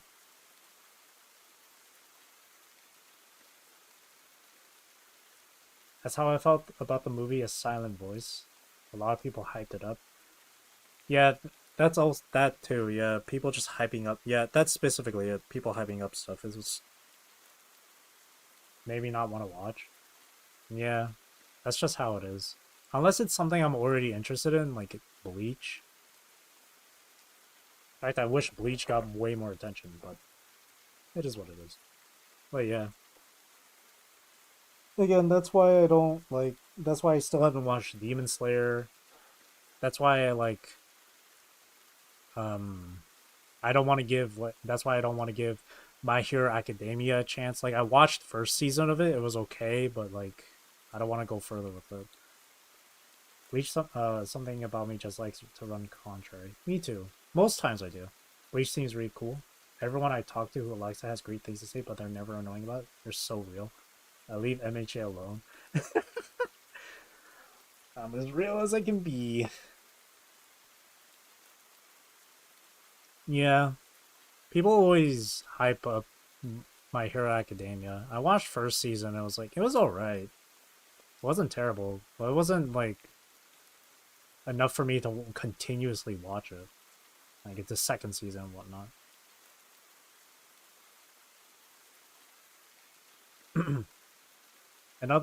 Another anime series as well, like what's popular nowadays? Oh yeah, Oshinoko or something? Oshinoko, something like that. Saw that shit everywhere. Everywhere, man. Sometimes people's taste in games and anime are just too simple for me. You shut on isekais.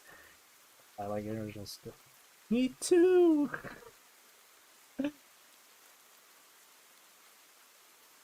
Yeah, Oshinoko just everywhere. Everyone says Oshinoko is good, but the premise is so off color.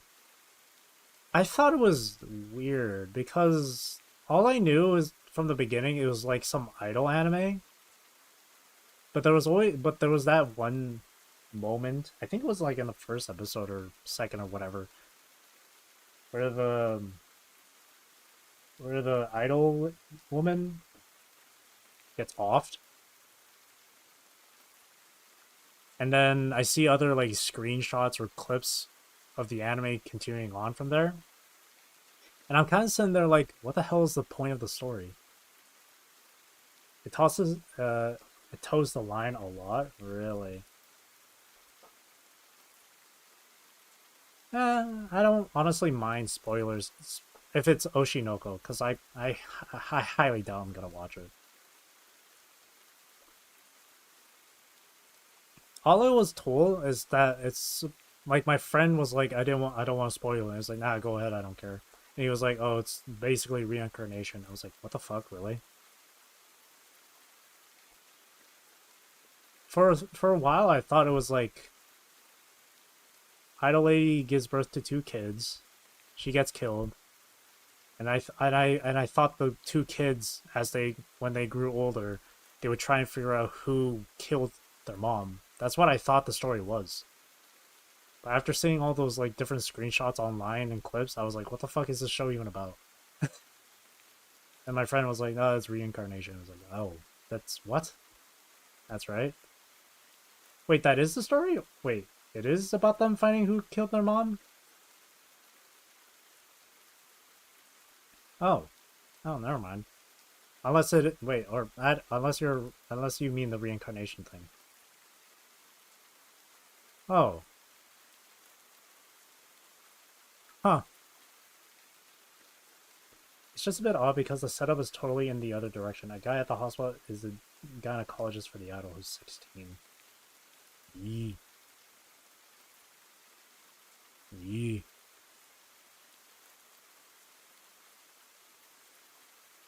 Idol has twins, gets murdered. Some guy reincarnates into one of them.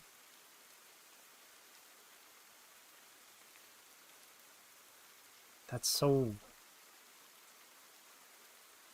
Huh.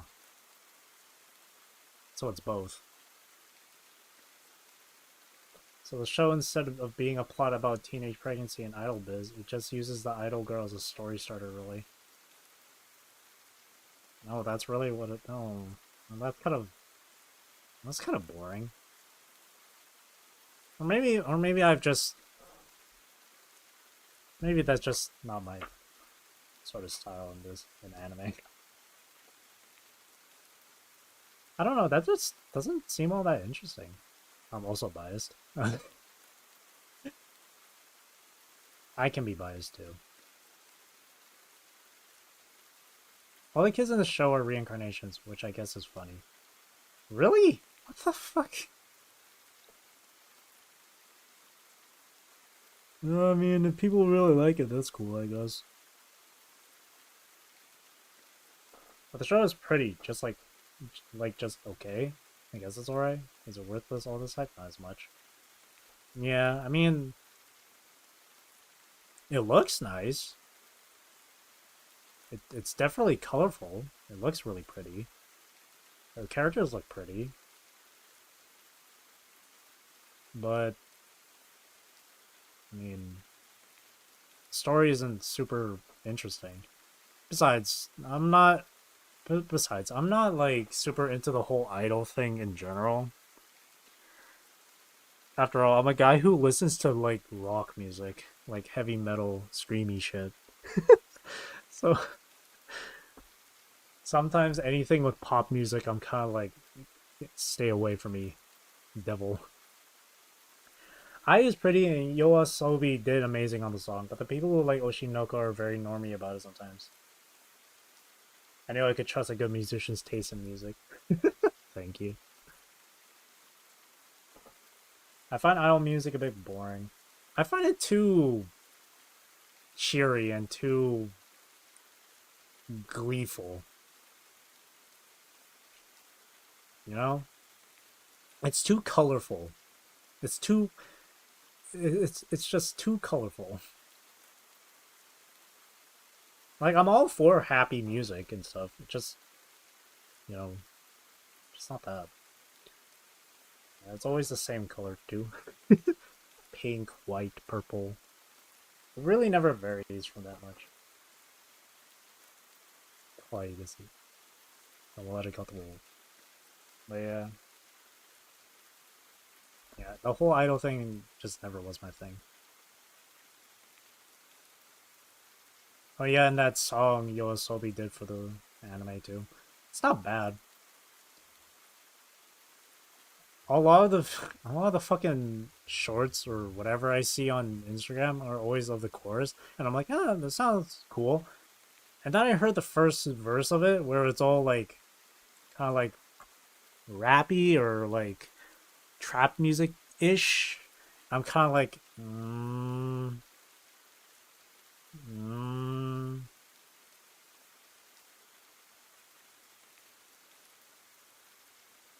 Konbo wa Quietus. Zeraphym ga, Zeraphym ga, something something. Sugimasu. I can't read the kanji. I wish I. Kanji is so hard to understand. Hey, Zeraphym. How's it going? Going pretty good. Thank you for asking so long. Kanji is so hard to read. But yeah, on that song of Yoasobi's, I typically don't like songs where it does like a whole like 180 on its style. Kawa. Kawa, okay. Sugimasu. I love and hate kanji, but I need to learn more. Yeah, there's only a few kanji like characters I do kind of recognize.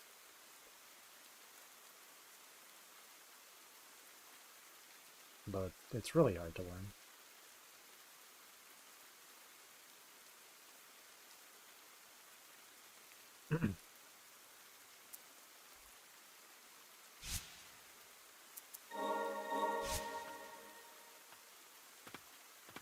I like the 180 twists in songs sometimes, Jim. It has to be done well. Yeah, I don't mind it too. It really does have to be done well. When it's totally sudden, it feels jarring. My friend listens to like K-pop a lot, and there are a few songs at his playlist that does that, where it just completely turns around on the beat or on the style. And I kind of sit there like, why? Who produced this music? Why?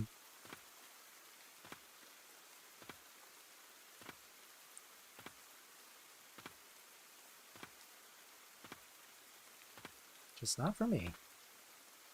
Because rap interlude, cool. I guess. People have different tastes in music. I don't want to judge.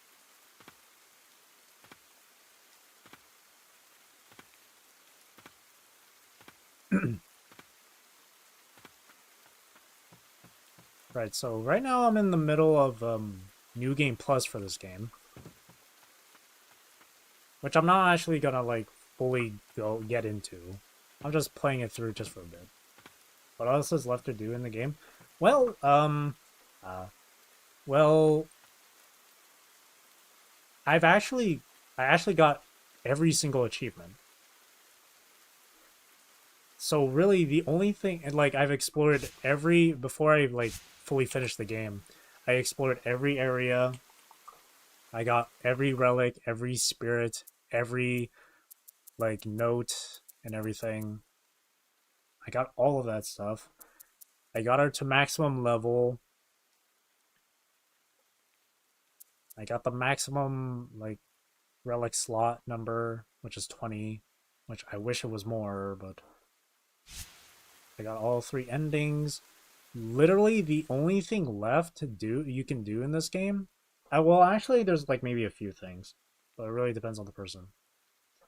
But like there's leveling the spirits up to the maximum, which is level 6, which I thought was going to be one of the achievements, but it wasn't. So I mean, I guess that's like a weight off my shoulders. Collect a done. Yep. And then there's like they have a boss rush mode as well called Maligned Memories. I don't know if that's how you pronounce it. But Maligned Memories, where you have to do a boss rush type of thing. Grinding levels usually suck anyway. Yeah, usually does. Sometimes I don't mind it if I really enjoy the game. Which in this case, I really do enjoy this game. But because it's New Game Plus, woo. Well, yeah, there's a boss rush mode, and I guess like if while playing through this, I guess I can make it more difficult for myself. I can like lower my level cap, instant death maybe, disable heals, increase their damage. Funny enough, I can completely get rid of contact damage, so they don't hurt me when they touch me.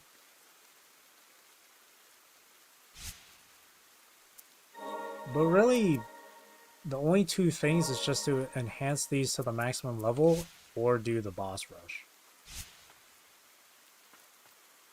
Neither of which I'm really wanting to do. Because, like, I got all the achievements. I feel accomplished with that already. I see. Yeah. I'll still play for a little bit more, though. Just why not, right?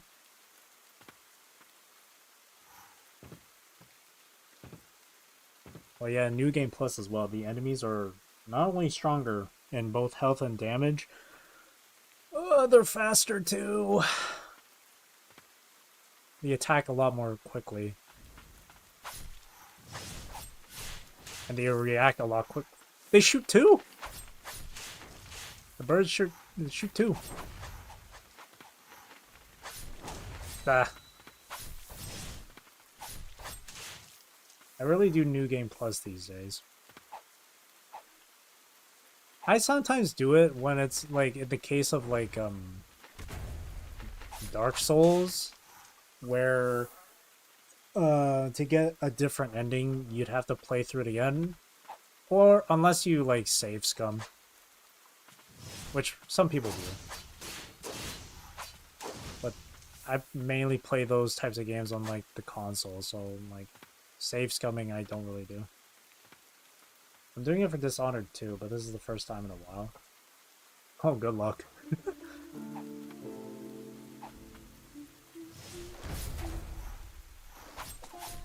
Wait. Ah! Yeah, they are so much quicker.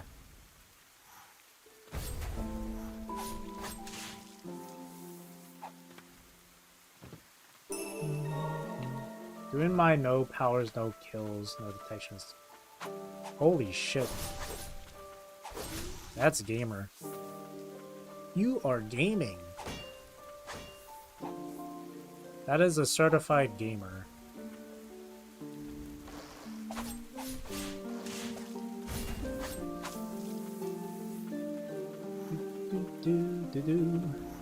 Ow.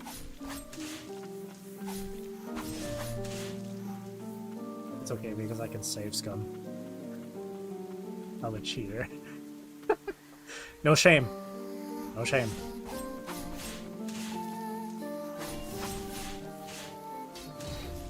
No shame. I do that with, well, I guess I do that under certain circumstances. Like, I did it for, Digimon, just so I can get, like, the EXP item. And I guess I do that for Pokemon as well. When I want, like, a certain Pokemon. But I just never get them.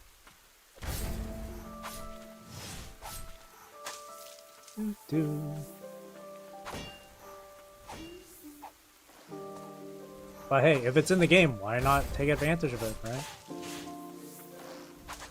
It's accepted in most RPGs.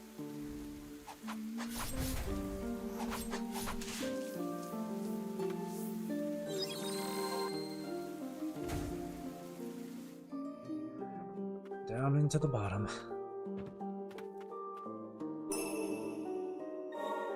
Dishonored 2 actually integrates it by having a setting to only use autosaves or one save, which I like a lot, but I'm not doing.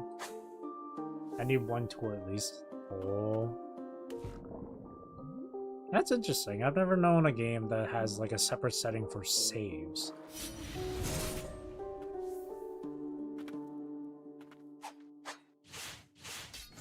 I can't reach them from there.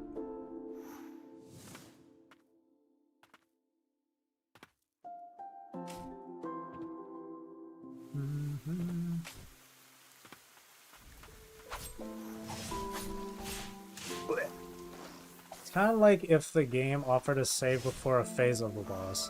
Whoa. I literally took all of those hits. But you can also turn that off. Wow. Play how you like.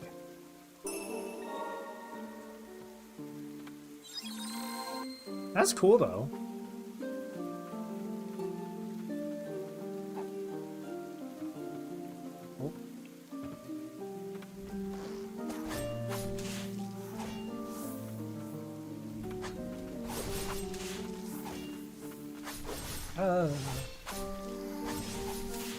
Big fan of difficulty settings. I never really toyed around with most difficulty settings, or with difficulty settings in most games. I actually try to turn off most auto markers in that game.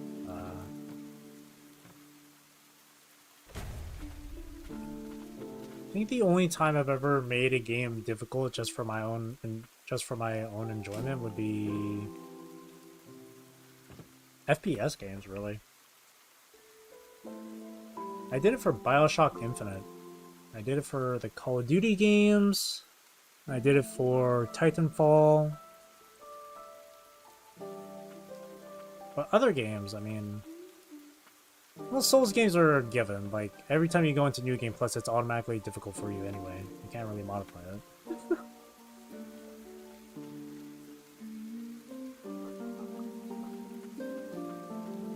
And in this one, I can change up the difficulty, even just slightly, though. Like, I can turn off contact damage, essentially. But I can't make it super easy for me. I like when I play on normal, it's hard for me. That's good for me. Same.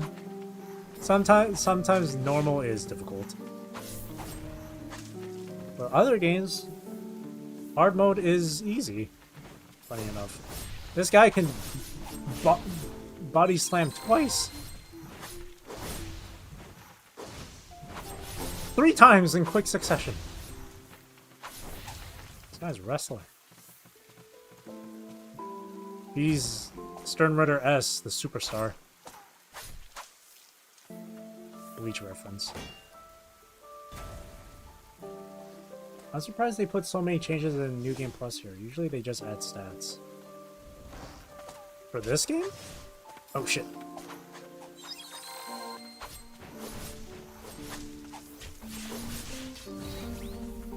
Wait. Yeah, for Ender Lilies? Yeah, it's interesting. Like, New Game Pluses in this, they have higher health, they deal more damage, they attack faster. And then they also give you the freedom to, like, allow them to kill you one hit, turn off, or increase the contact damage, further increase their health, further increase damage, reduce your level cap, reduce your spirits level caps, so they deal less damage. It's really interesting. It's nice for challenge runs. It definitely is for like no hit runs and stuff.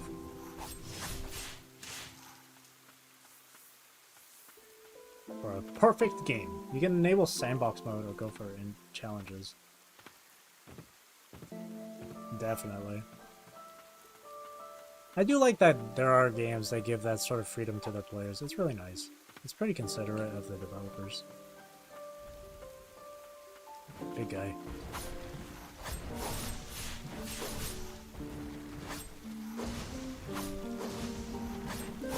He did it 4 times in a row. This guy's crazy.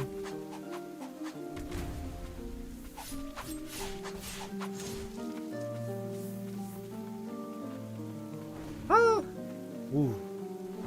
Ooh. Oh, ah, I got hit.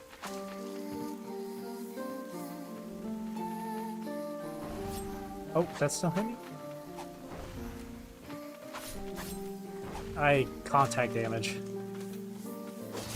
I could turn that off, but like considering that I might end up playing more of these types of games in the future, it'd be nice to leave it on just so I can get used to that.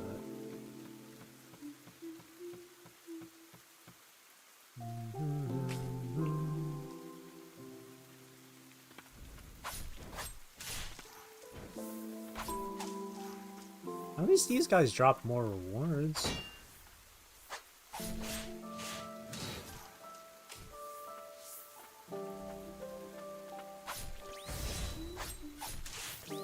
Yeah, I gotta remember that I can parry as well.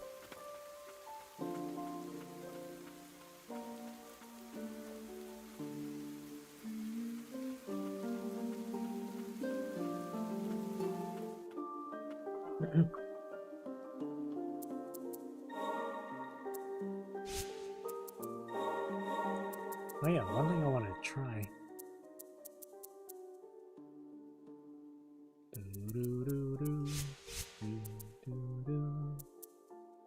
Cover health when you defeat an enemy.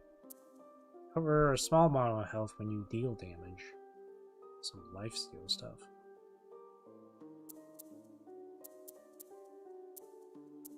I guess we can get rid of that. I wonder how much health that is, though. I wish I could equip those too.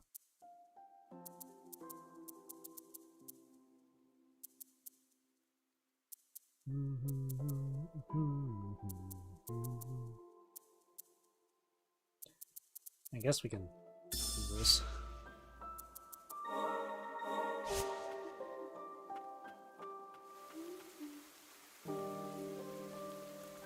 Shall we take a look? Yes. 22 damage per hit. 2 damage per hit. Wait. Oh no, it's like 4 damage. Ouch.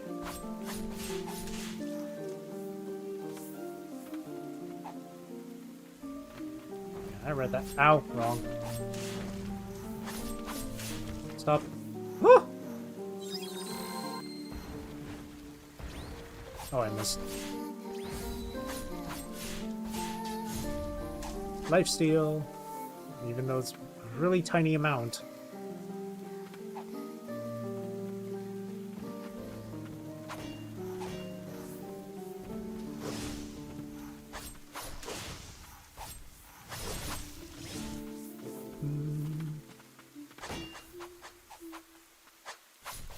My chat was glitching out. Be back though. Oh, was it? Were you trying to say something, or...?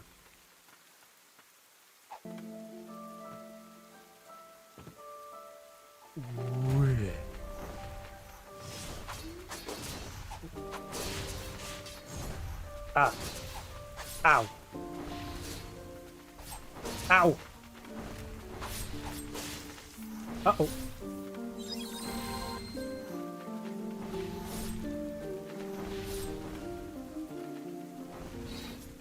Gotcha. Yeah, it just wouldn't send. I said that that enemy was nuts. They are pretty crazy. God, if these guys shoot 2 projectiles at once, I can't imagine what other projectile shooting enemies would be like. Jeez. It's not Metroidvania anymore, it just turns into a bullet hell.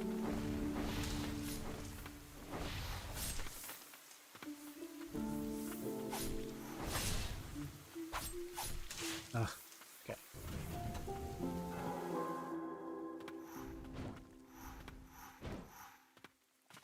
Metroid War Thunder. Hey.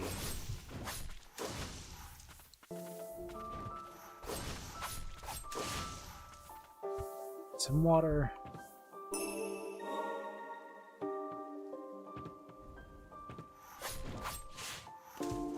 Dead.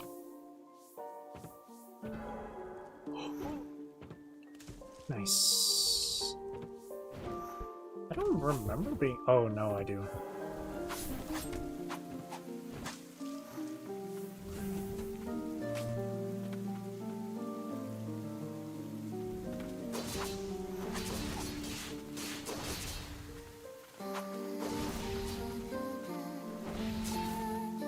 Oh, my spirits heal me too. That's cool. That's actually really nice. When I have the relic. Wow!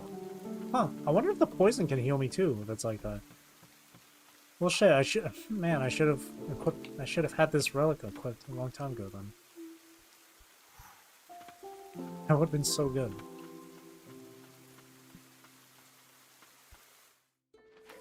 Here's the bird boss. Bird versus bird.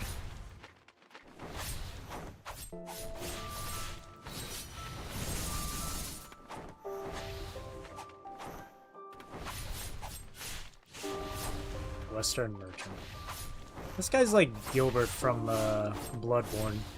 He didn't ask for all of this to happen to him. He just came here from a foreign land and he just got roped into it. Birdemic 2010. If only I could see my wife and daughter one last time.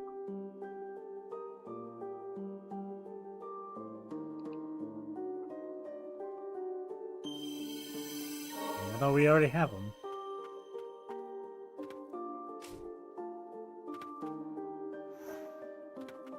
I love when I travel to a country and the plague ruins everything. Every time this happens. Characters like that never get a break.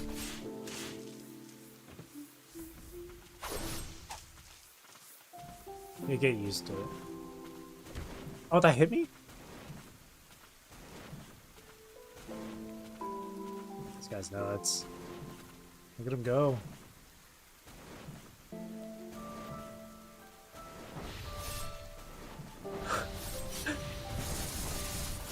Ow! He's too good. He's crazy. I can't beat the strat. This guy is actually, it's the defense is the best offense for this one. Look at this.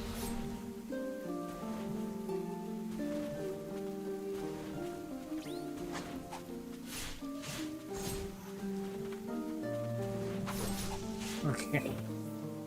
Whatever shall we do? He doesn't get tired. What was that? I've never seen that before.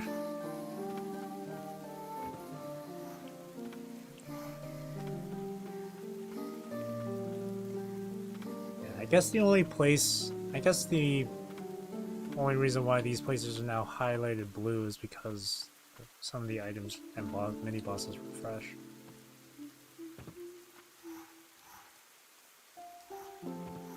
Not the chain of sorceries, which means my relic slot number is stuck at 20.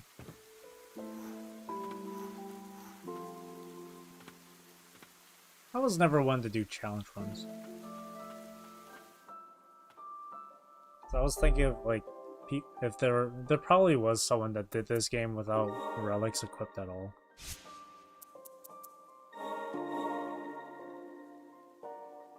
Oh yeah, one detail I noticed too, and I mentioned this earlier, but each time you purify, Lily, the main character here, her appearance changes bit by bit.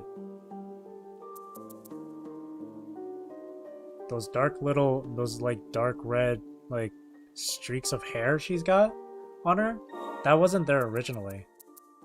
This is what she looks like normally without absorbing any sort of blight.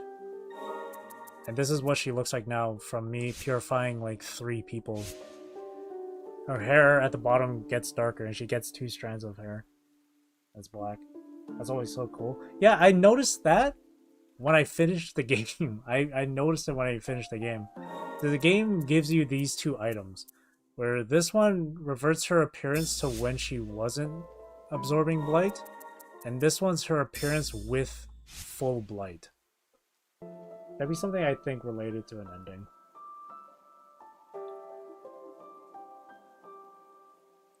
I would think so too.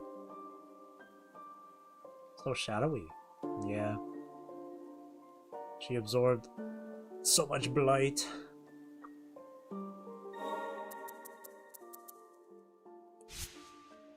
Oh, one of the relics isn't here.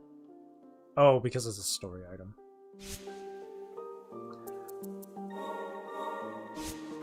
I can't believe it took me that long to notice that little detail. Light Town 2.0. PTSD. Blight Town. I think the worst enemies in Blight Town are those frickin' bugs that just spawn and spawn and spawn.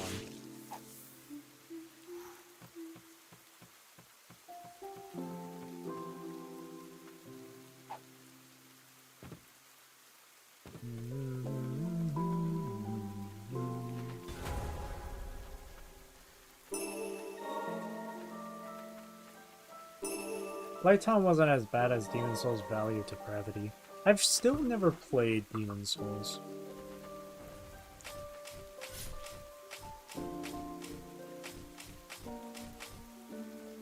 Sekiro.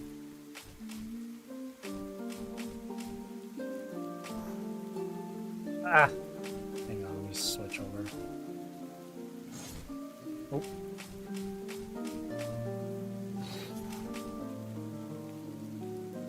God damn it. God damn it. Yeah.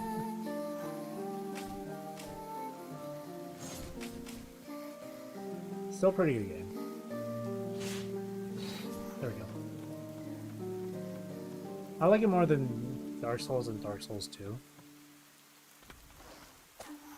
Honestly, if I were to ever get, like, PlayStation 5, I'd probably only get it just for that reason. Just to play Demon Souls. And maybe Bloodborne? Oh shit. 'Cause they do have Bloodborne on the PS5 with a steady 30 frames. Which isn't really special, but like... Ow.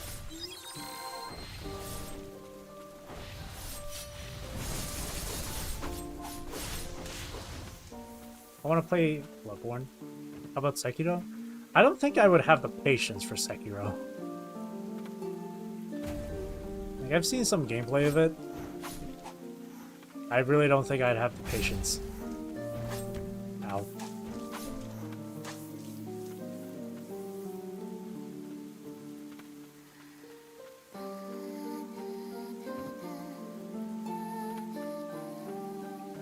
I've seen people go crazy on that game. It's stealth, right? Not so much the stealth. I think it's the... what is that bar again? Like, the posture bar or whatever? It's that.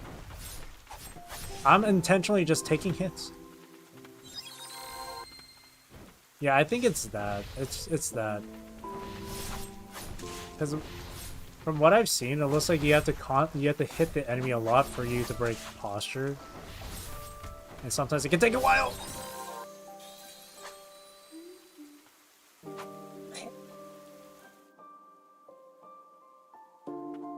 I've seen one boss fight where it just took so many hits just to break one guy's posture. That's why I don't think I'd have the patience. Especially if I end up dying to the same boss over and over and over. I definitely would not have the patience.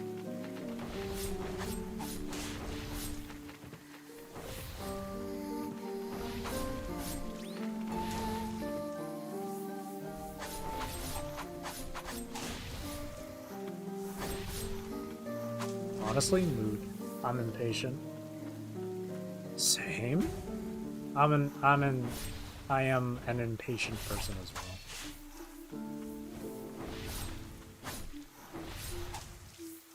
No, I just want to get shit done.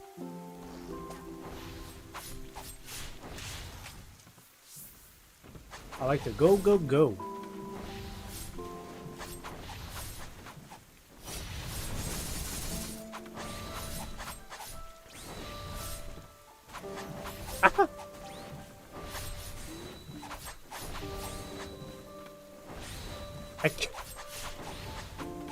Okay, there we go.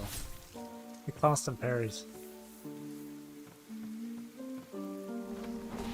Yeah, that's why I gave up with Genshin. I've been, like, I think Genshin was the one game I've been the most patient with compared to other games I've played. But, I think they're gonna release their, like, version 4 of the game soon. And, like, I highly doubt they're gonna have, like,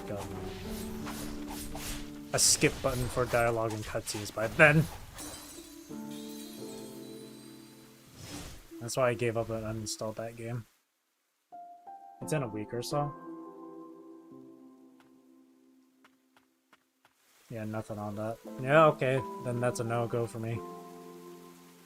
I want to skip button for all the event stories. They're pretty boring. I want to skip button for literally all dialogue and cutscenes. Main story, event story, all of it. I got really, like, when I first played the game, I think it was like after the first maybe few months of its release, I played it just to see what it was all about. I did enjoy it initially. I thought it was kind of cool. And the story was alright. It wasn't like super crazy or interesting. As far as I understand, it's just you finding your sibling. So that's like nothing crazy.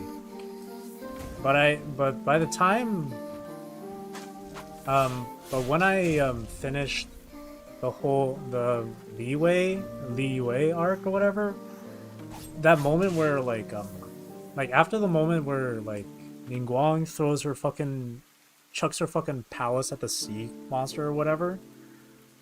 Around there, that's when I started getting really bored of the story.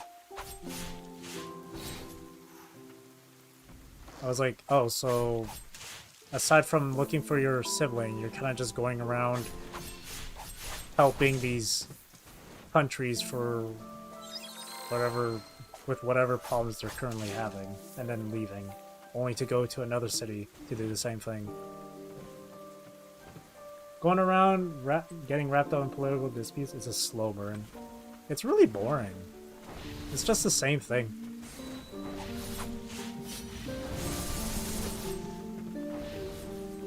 Love Ningguang, she's willing for sacking the house. Takes a lot of balls to do it. Takes a lot of guts. But yeah, that's why I got so bored of the story. And then Inazuma came out, and I was like, okay, it's the same exact thing. I don't care anymore. Hell, I still haven't even finished like, in terms of story, the farthest I've gone was literally me fighting the Shogun lady for the first time, and that was it. And beating her, and that was it. After that, I pretty much stopped caring about the story. My friends tuned out before Inazuma. I still played, but the main story in Sumeru was middling. I didn't like it a whole lot. I hope Fontaine is better. Isn't Fontaine isn't Fontaine gonna be like a water thing? I sort of got it. If it's gonna be like fucking Bioshock, like, welcome to Rapture. That was terribly timed.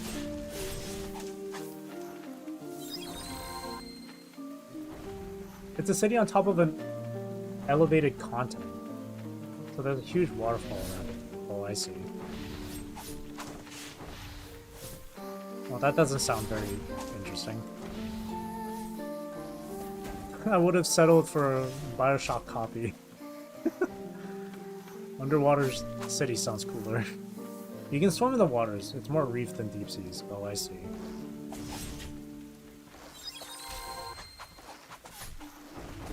God, I am just a magnet for all these projectiles.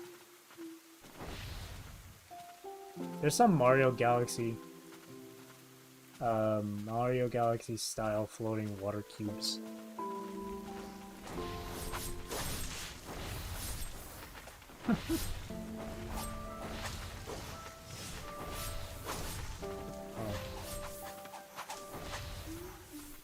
Honestly, if there's no news of a skip button, I don't think I'll return anytime soon.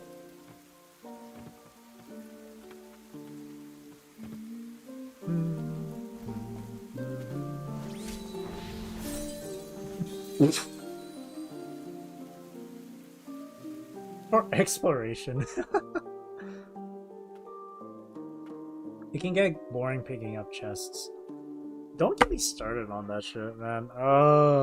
You know those events they would sometimes have where you're like going around looking for fucking treasure hidden somewhere within the area? Unbelievably boring. I enjoyed like the last half of the desert areas. Really? There wasn't really a whole lot with the desert areas. I get it, it's a desert, so like most of it's just nothing, but still.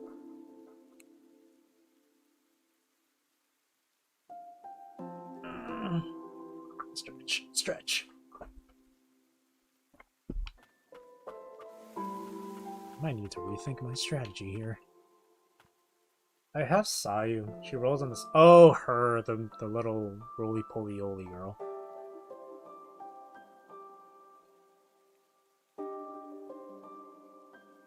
For speed, for speed, I usually just use either Mona or Ayaka.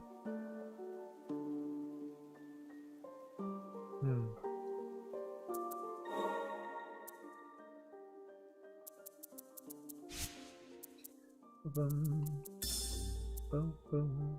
Whatever, I'll just equip what I had originally. Sayu, Yolan, and Mona. And Venti or Kazuha.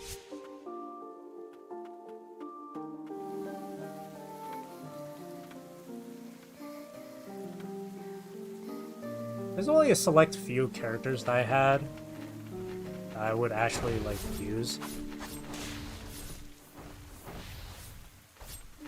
I'm a man of culture, you see. Any pretty lady I go with. I don't use any of the male characters.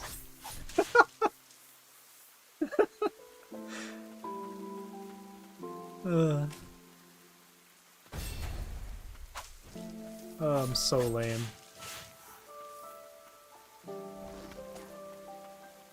Thoughts on my team of Jean, Lisa, Ningguang, and Eula? Let's see. I don't have Eula. Jean, I think she was my first SSR. She's not... did I say Jean? I mean Jean, sorry. Fucking fake Grand Order. Jean, sorry. I have Jean, she was my first SSR. She's not bad. FGO Brain, yeah. Sometimes the superior ones take over. But she's not bad. I like her healing, and I do like that her healing scales off of the amount of attack she has, and she does the healing with her normal attack sometimes. So that can be pretty handy. That's pretty much how I built her. I built her just straight up attack damage. Again, I don't have Eula, so I can't really say much on her. Lisa and Ningguang, I used them for a while. Ningguang is just way too slow. Her attack speed is so slow. I just don't like how slow it is. This guy's going crazy. No, just cheesing. Lisa isn't terrible. I put her just like... she's like average.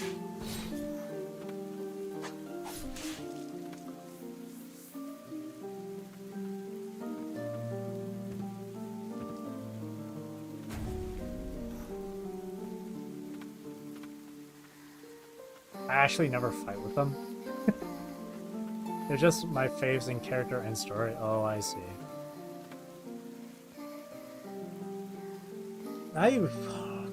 Just like the main story, I barely pay attention to character story either. I don't think that I have a favorite character in terms of story at all. My real team is a Hu Tao hyper carry. Man, I always wanted Hu Tao, never got her. Because when I like read a bit about Hu Tao, she can like see ghosts and shit. I think that's what it is. I was like, oh my god. She's like a character from Bleach, I want her. So that's why I wanted her. Plus, I'm the kind of person that likes like really interesting kits and stuff. Like skill sets and whatnot. I like her playstyle where she uses up health to get stronger. I think that's fun and goofy. She's obsessed with the dead. Yeah, close enough. Close enough.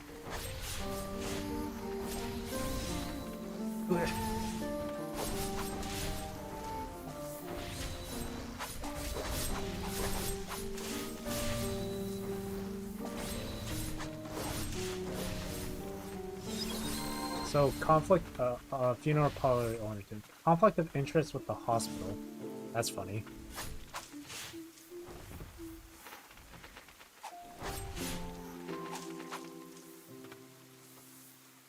I think out of all the characters in that game thus far, the only one that I really did want was just Hu Tao. Everyone else was kind of like, eh.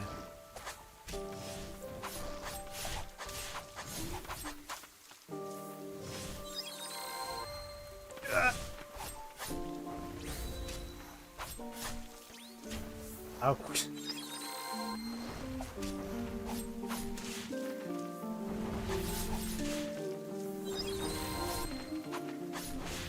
God, New Game Plus is kicking my ass, okay.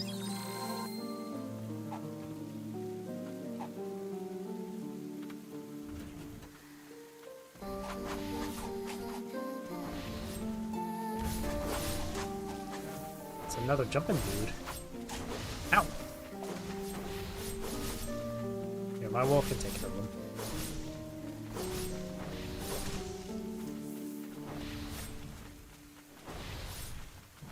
I always found all the other characters in Genshin to be just so... In terms of their abilities and skills and whatnot, I always found them to be kind of bland. They weren't like really like interesting or cool. A lot of the times they're kind of just a copy and paste of other characters.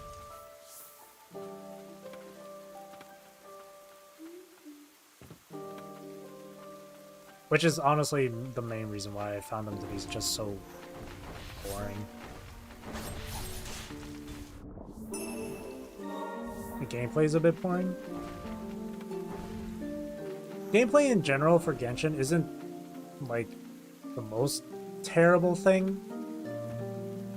But gameplay for certain characters, yeah, it's pretty lame. Teams are kind of static. You can kill almost anything with the same carry. There's that too. Like, the game is just really easy. Yeah, it's really, yeah.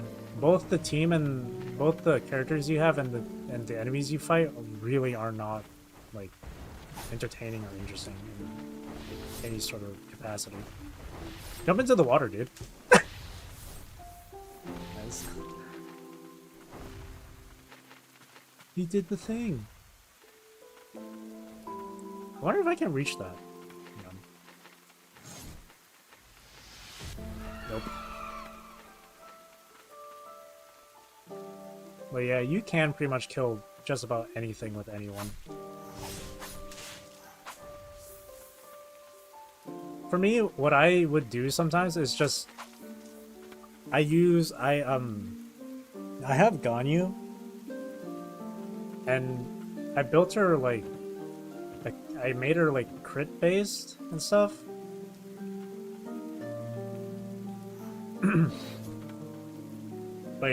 like almost 100% crit. And I would just use her burst and then just stand there. And then they all die. I think it's really easy. They die even quicker when I use Budget Raiko's skill. And when I say Budget Raiko, I mean the Shogun lady. Raiden Shogun.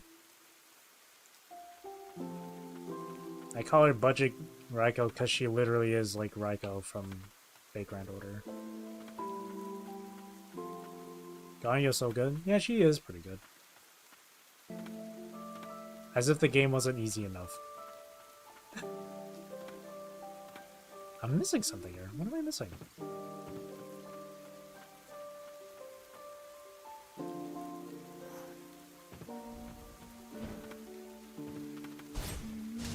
What am I missing? Wait, oh. Was it back here?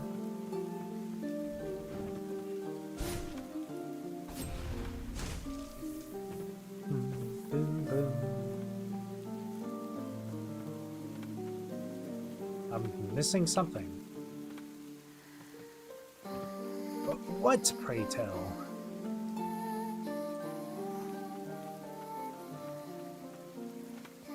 Is it back here? No.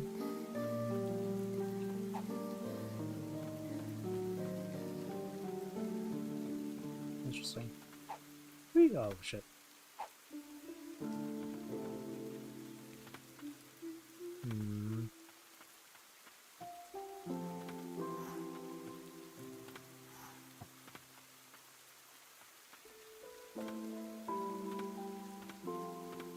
The time they add a skip button to the game is the time I'll actually consider returning back to playing it.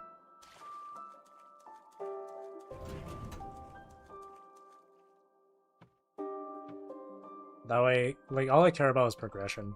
I just want to get shit done. Which is the main topic of what started the conversation, being impatient. Skip dailies button, skip exploration, skip story.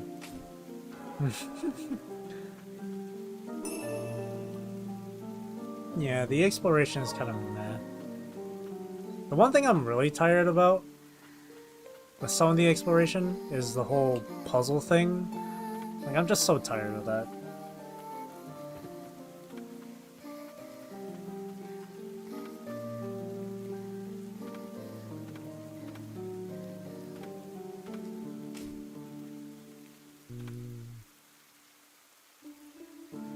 I like puzzles only when they're good. But in general, puzzles aren't my favorite kind. My favorite kind of gameplay. Me neither.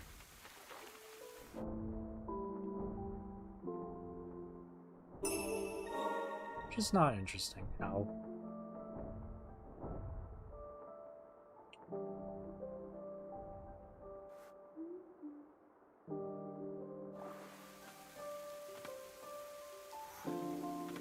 You know, I don't know why they don't have a skip button. I really don't know why. I've seen people... Sadly, open world combat isn't good either. It kind of depends. I just kind of play to max stuff out.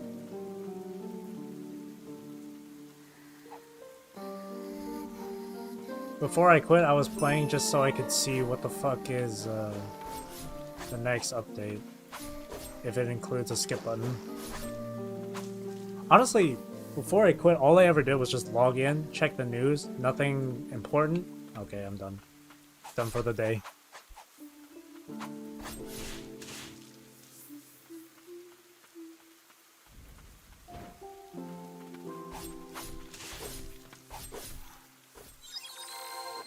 Good life, to be honest.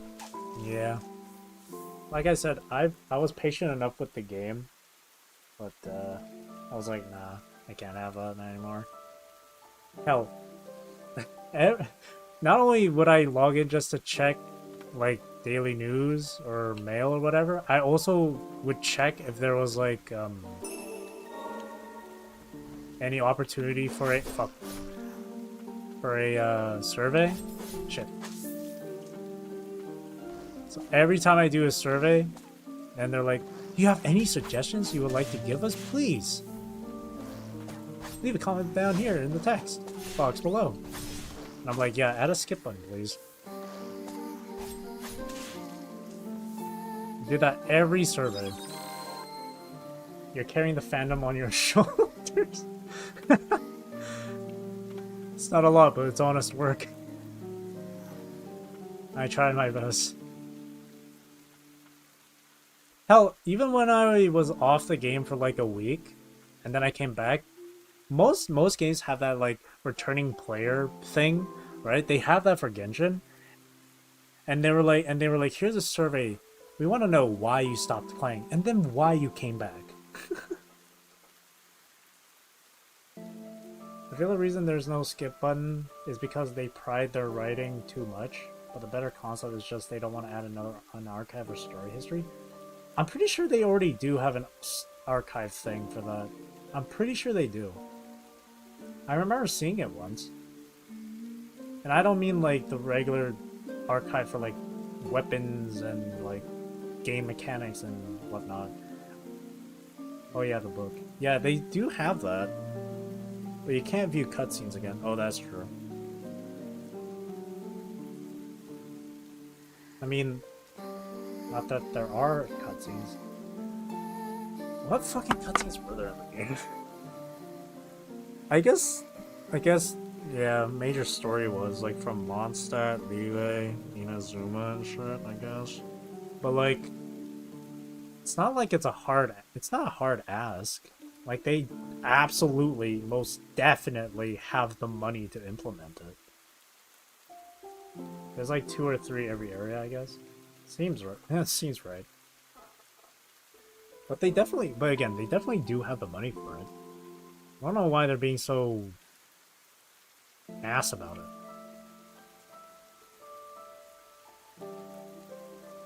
And yeah, the whole pride they're writing thing, I think that that's what people have been saying too. That's why there's no skip button. They just want you to really focus on the story.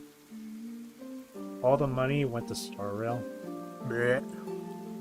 All the quality of life shit went to Star Rail.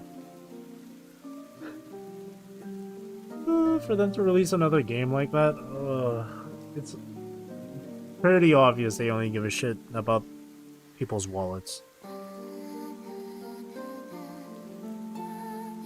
What a nuisance. It's so bad. What, Star Rail's bad, or just how the company is? Being greedy and whatnot. Julio isn't greedy. Oh, now the corporate stuff? Oh yeah. Greed and lack of quality of life. And it's such simple features, too. Like, it's not... Again, it's not hard. It shouldn't be hard. They definitely have the funds for it.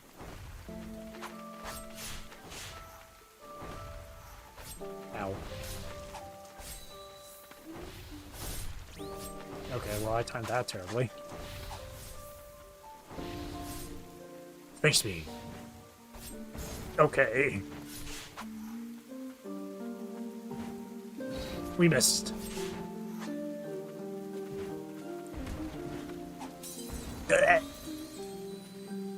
My friend often cites spaghetti code, and to be honest, that's probably a huge part too. Too lazy to fix it up.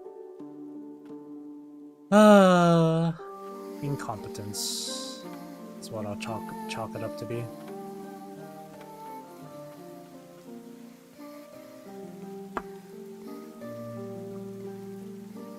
I just don't get it.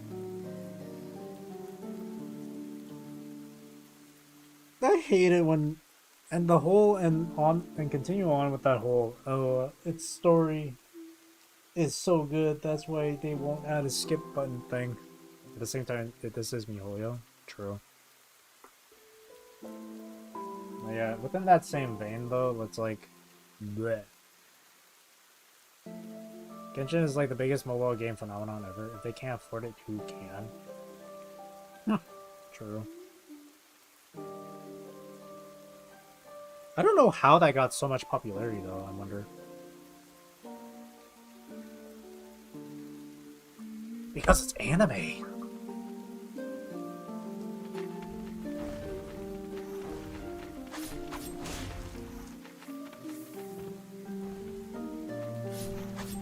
I don't know.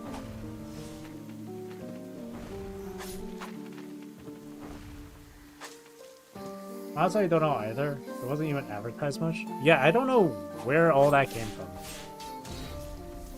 Just on release. Just, whoa, check this out!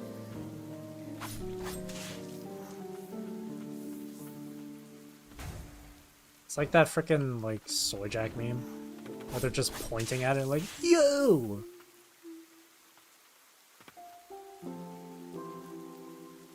Some MLM stuff happened, I don't know. Wait, when did this game release, by the way? When did Genshin release?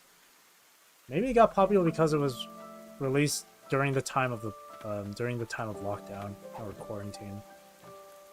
For the boarding excited Wojak. Yeah, that.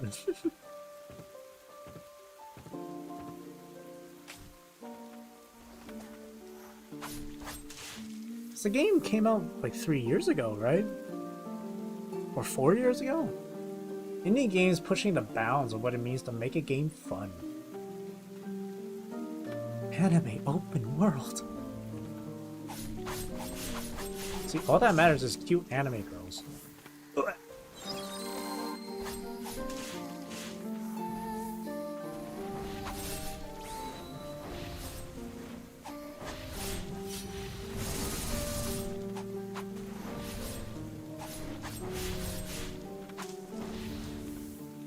That was like 2018.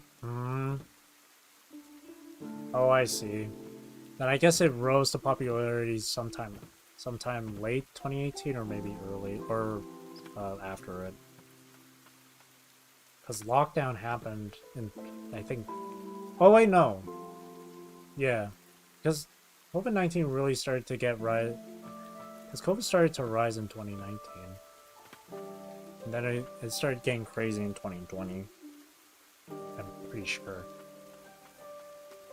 Everyone had time. Everyone definitely had time.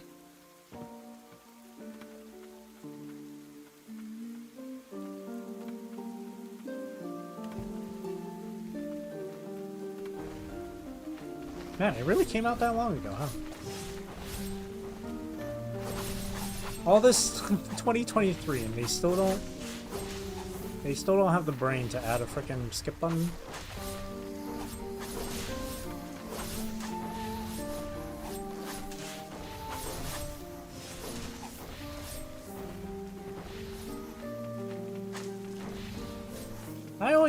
I always hated that argument in this economy.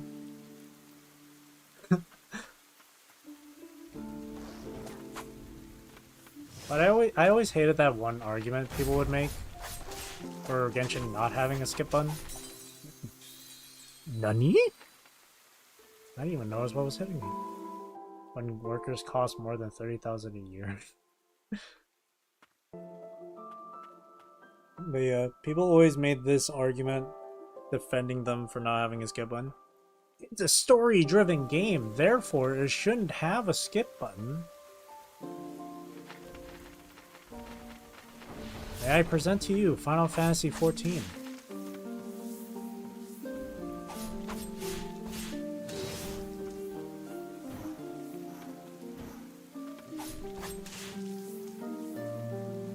And many other games with a skip button. Story driven, yeah, it's driving nowhere. Let me skip the drive.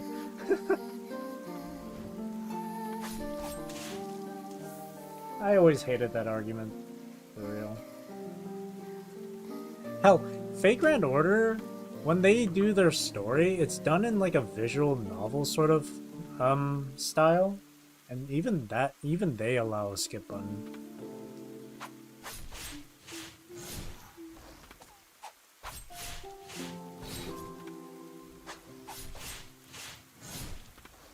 There is no excuse.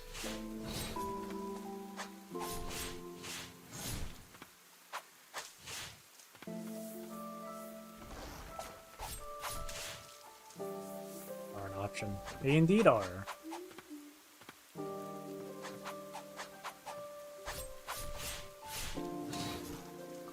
I don't know why not have the option. It's like you said, they pride their writing too much.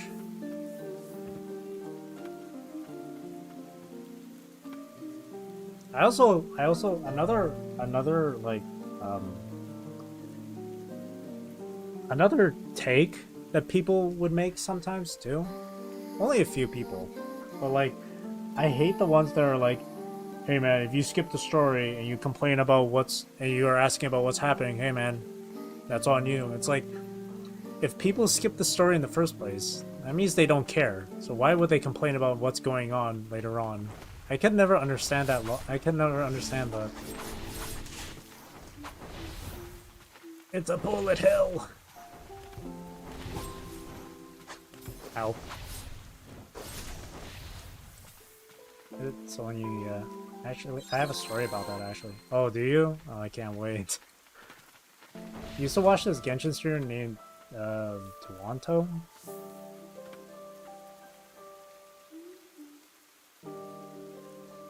Toronto.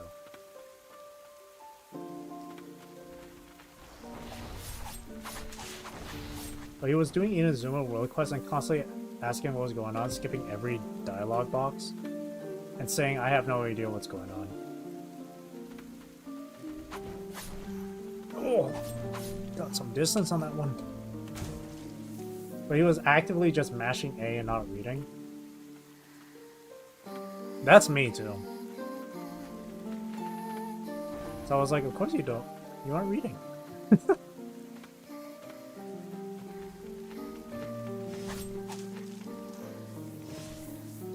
But I think the difference between nothing wrong with mashing, but why complain? But I think the difference with that is, I think it's what they're saying. I think that's the difference. They're saying I have no idea what's going on.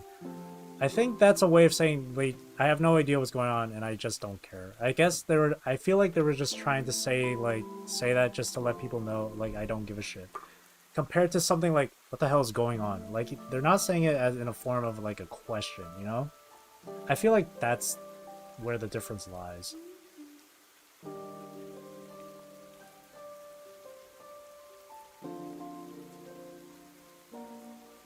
Because sometimes I'm like that too. Where dialogue comes up. I pull out my phone, I'm playing Grand Blue Fantasy, you know, I'm mashing the button and all that shit. He didn't really talk about not caring about the story or anything at all, but it could be. Yeah, it could be. But like, I go through dialogue, mashing the button, not paying attention. When dialogue's finally done, I look back and I'm like, okay, I have no idea what's going on, but I'm just going to do whatever. That's kind of like, you know, that's what I do. I took it for face value instead of reading into it. That's just my guess. Oh yeah, he wasn't doing that? Oh, okay. He was looking at the screen. Oh, I see. I guess he was just speed reading it. But I don't know. That's my guess.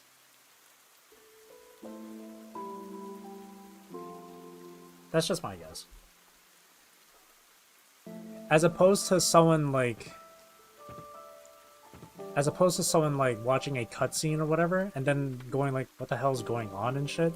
Then of course you'd be like, you should have read the dialogue if you don't know what's going on, right? But who knows? That's just how I'm seeing it because of the way they seem to have said it. Yeah, actions and consequences. Actions and consequences.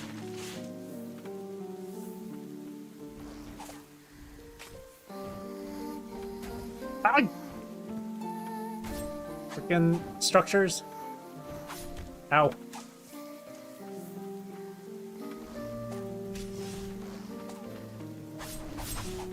Ah, please.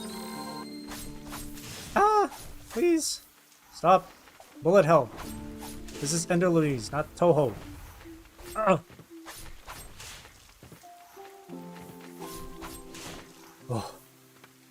It was just pretty silly, and I was at the point where I didn't want to watch Genshin anymore anyway. Good. You got yourself out of that mess. Oh! I guess I got hit by the shockwave and then the arrow came after. Jeez. I didn't even realize I got hit by that shockwave.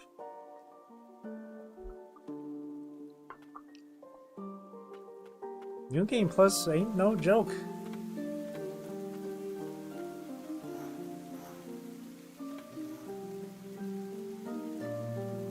Whew. But yeah, if I was ever live streaming Genshin, which is never gonna happen, and then I'm like, I don't know what's going on, but whatever. And then someone's like, well, why don't you just read the story? Read the dialogue then instead of skipping it, forehead. I'm like, brother, I don't care. It's kind of like, I feel like people would also have a sort of different read on it. If, say, something crazy was happening on screen, like there's a lot of like shit going on screen, and because that's happened to me once before, where just constant shit just happening on screen, and I'm like, what the hell is going on? I feel like whenever I say that, what I mean is like what's going on, as in like what's happening on my screen. Like, why is there so much particles and effects going on at once? Like, I can't see what's actually happening.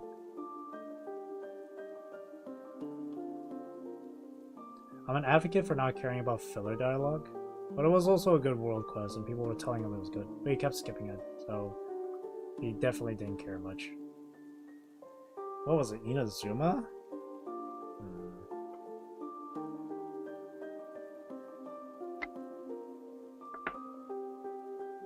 I don't remember much. I only, like, of course I skipped it. The only thing I knew from Inazuma is just eternity. that's all I know. I didn't like the Archon quest for Inazuma. I skipped most of Sumeru as a result and still wasn't impressed.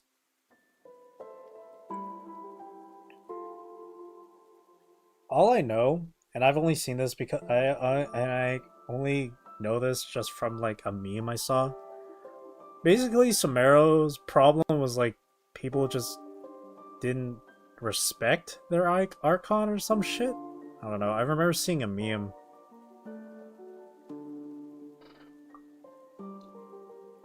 People just didn't like whatever their faces, which is so real. Oh.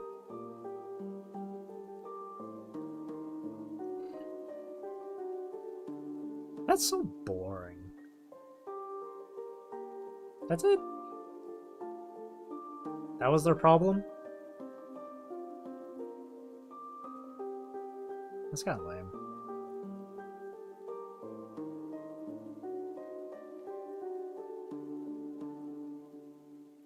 The old god was cooler. There was also some stuff about, stuff. That's so lame. That really is lame. The city being a simulation of someone's dream? What the fuck? To harvest dream fuel for a giant god machine.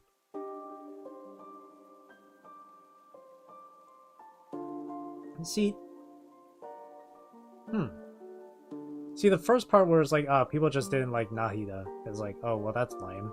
Because the old god was cooler. That's even lamer.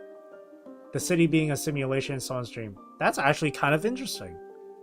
That's actually kind of cool. To harvest dream fuel for a giant god machine. Okay, now you lost me. Dream fuel.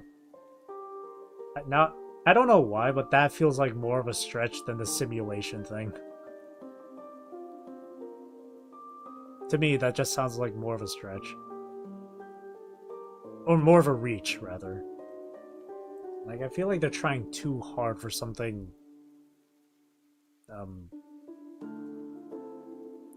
different. The Fatui's doing? Of course it is.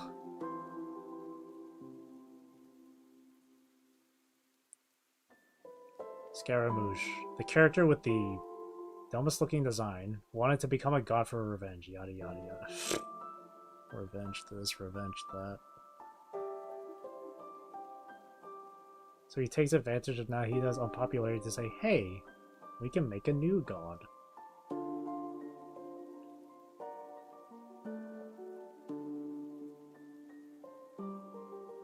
That's it.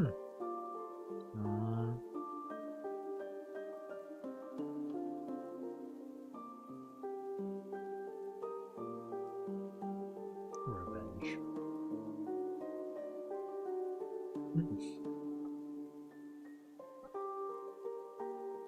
So I guess they put the whole finding my sibling on the back burner, eh? Unless that really isn't the main fucking plot point.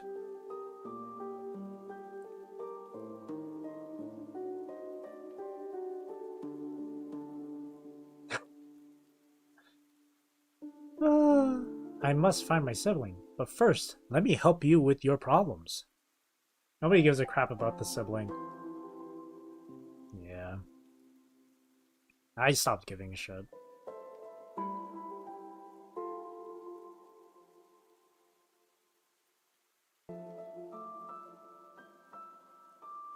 I want the sibling story, though.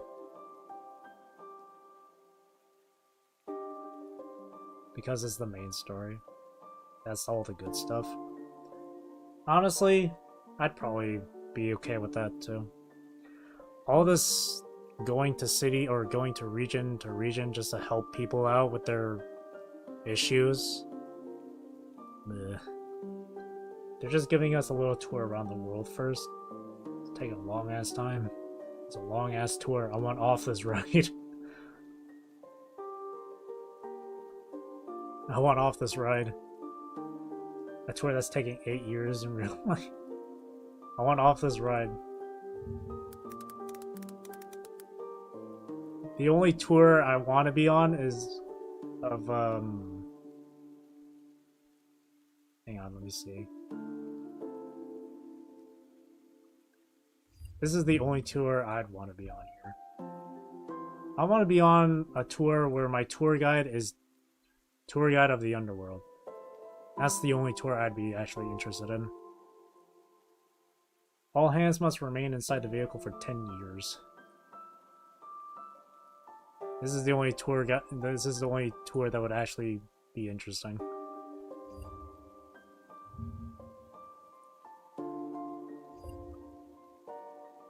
She's cute. He's a great Yu-Gi-Oh card.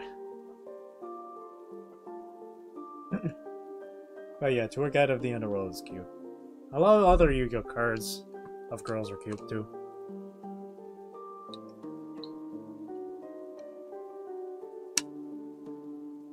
I don't know crap about Yu-Gi-Oh, but some of the girls are cute. Yu-Gi-Oh is a very complex game. It's very complex. It has a lot of rules. Specifically in the actual card game itself, like the physical card game.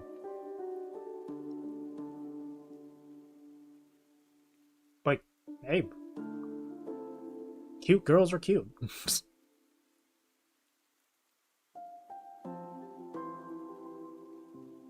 Fun fact about Yu-Gi-Oh!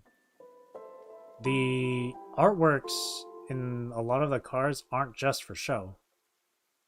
What I mean by that is they tell a visual story. Like a lot of card artworks can line up together a bit one by one to form a sort of timeline. They have awesome lore. Yeah, it's really fascinating stuff. Really cool stuff. It's one of the reasons why I really like Yu-Gi-Oh! Some of the lore behind the artworks of the cards, it's really cool.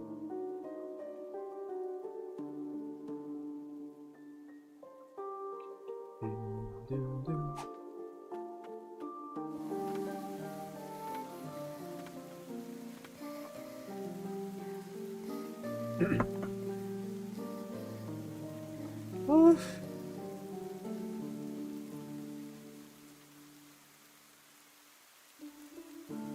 I haven't streamed Yu-Gi-Oh! In a while, so. Then again, there's nothing much for me to do on Yu-Gi-Oh! No way am I touching Ranked. Ranked sucks. I've already done all the story stuff, so all the solo mode stuff.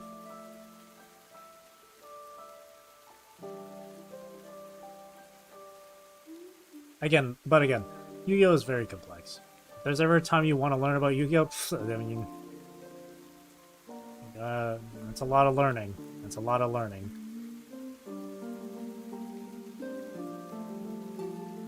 The Magic game is good? I know nothing about Magic the Gathering. I've never played it.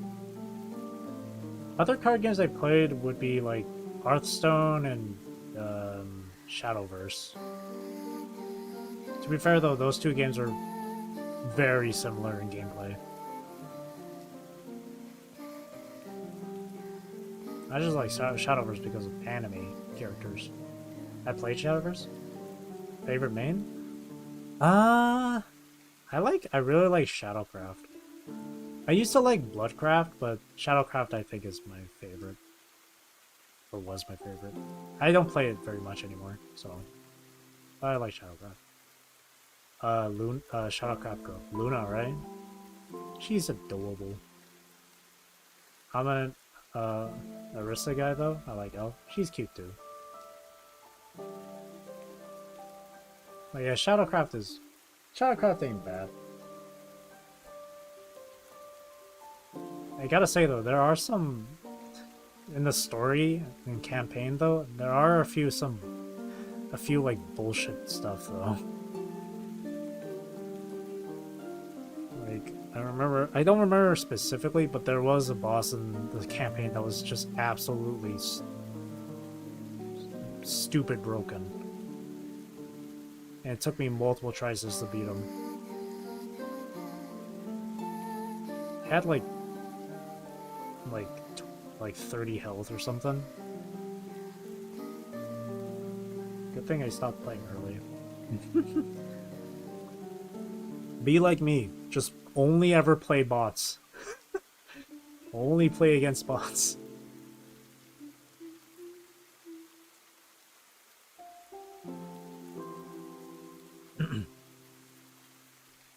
Yeah, Shadowverse is cool. PvP too sweaty. I suck at cards. I only ever played PvP just for a tiny bit.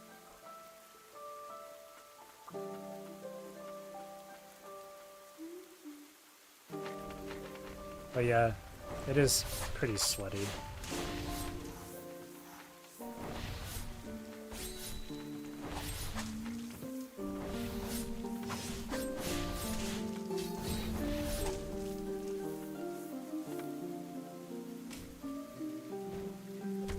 Ow!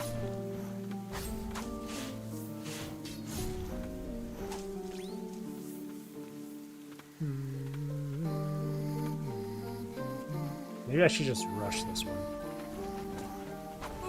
No, God, no. This might be a bad idea. No. Wait. I want the heal. Wait. There's too much going on. Ah. The sweet release of death.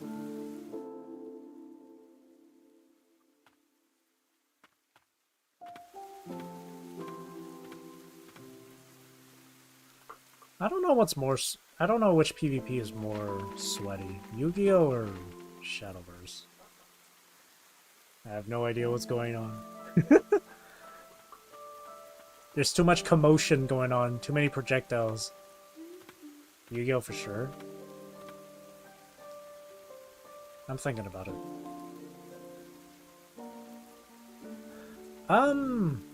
People who play Shadowverse are in the minority.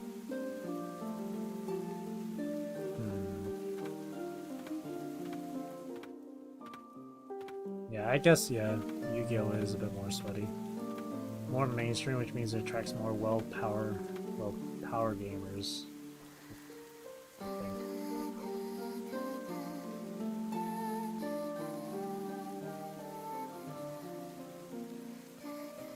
Yeah, I think so too. Or maybe they're about the same level. So it really kind of boils down to whoever has the most meta shit. Because in the current TCG for Yu-Gi-Oh! And the current, like, physical game, like, people only ever play, like, 3 or 4 decks. Or, like, tournaments.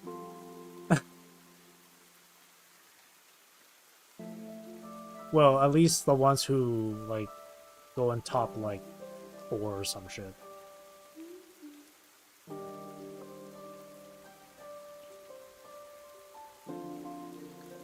And I would assume Shadowverse is the same.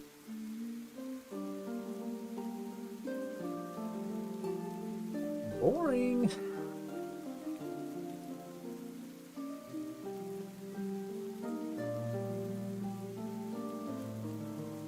Me? I ain't like that at all.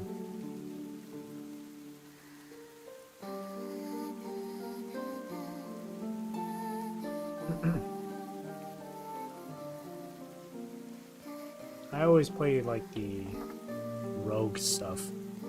I tuned out of Shadowverse when they added the Clock Steampunk leader. I played him a bit but got bored. Clock Steampunk.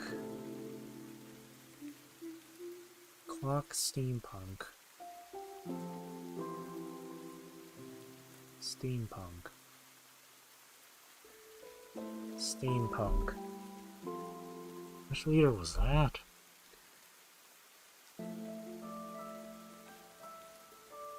I can't remember which leader that was.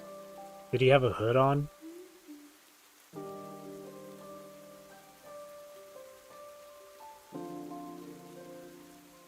Oh, him. Portalcraft. Okay, him. Yeah, him.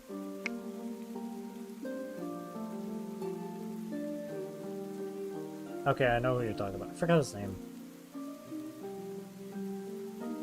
But I think I know who you're talking about.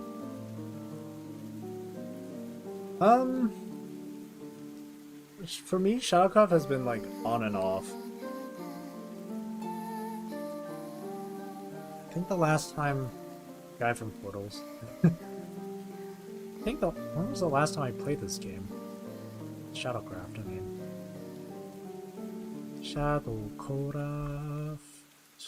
Or Shadowverse. March 30th. Really? Feels longer than that. March 30th, huh? I played a meme Shadowcraft deck. Yeah? Was it all skeletons?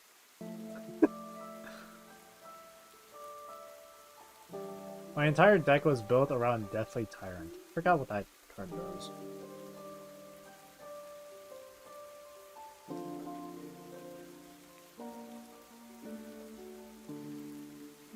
My Shadowcraft deck was purely last words. I did that with Runecraft also. I like that. Definitely Tyrant 6 cost. Gain 10/10 if you have 20 that Jesus. That is pretty memey. Yeah, the deck I had was last words. Basically, just killed everything on my own side, then try to tap for 17 damage. Death. Once I got them to 1 health and didn't have steam.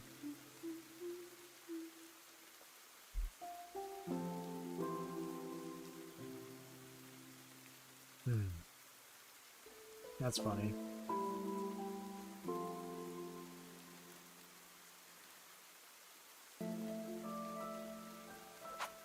The last words deck I had was mainly the core cards in that one were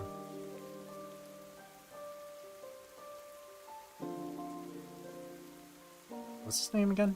The pumpkin head dude. Him?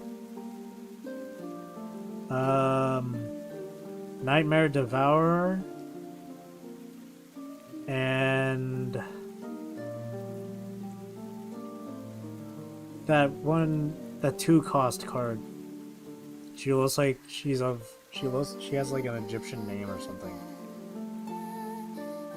Yeah, Pumpkinhead Chris or something. I can't remember. It was something like that. Or Shadowcraft.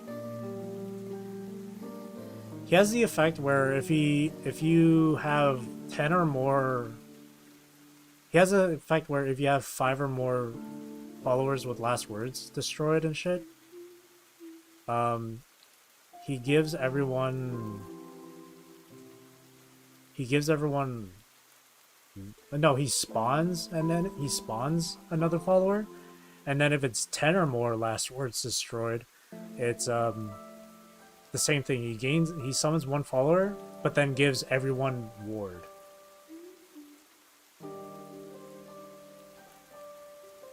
Everyone currently on your field.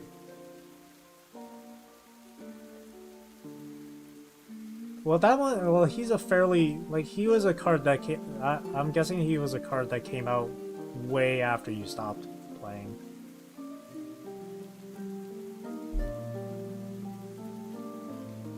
Yeah, the whole last word playstyle really started coming about in later packs and later releases.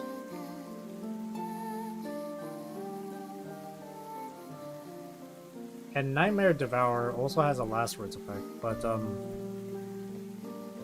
they have a fanfare effect where when you summon them, oh, it's a fanfare necromancy effect where you have to pay like 3 shadows, but when you summon Nightmare Devourer, you can summon another copy of it for a maximum of 4, so it's like 5 Nightmare Devourers on board instantly.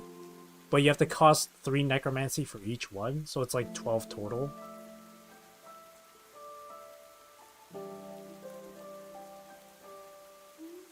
He's fanfare, necromancy, last words, ward storm.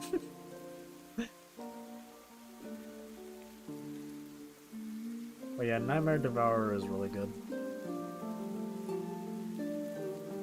And all the copies of Nightmare Devourer also copy the abilities, so they also get the last word effect, which is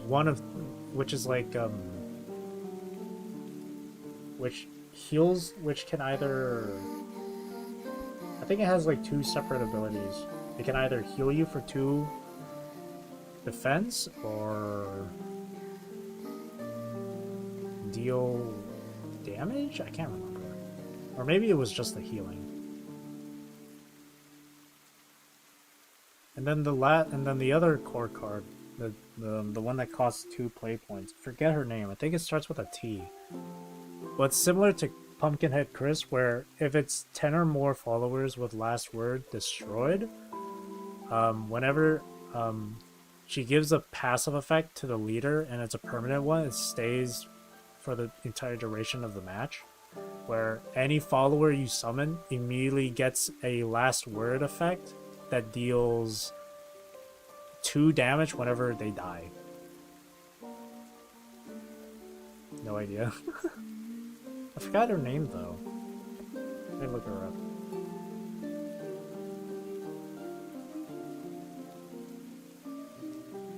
Yeah, it really is good.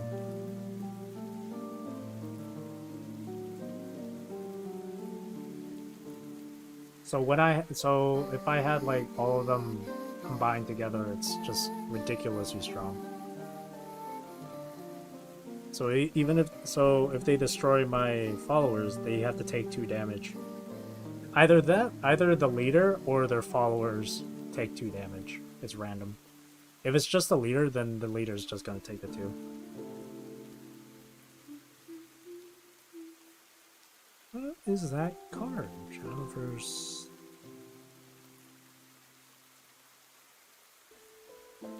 I forgot her name.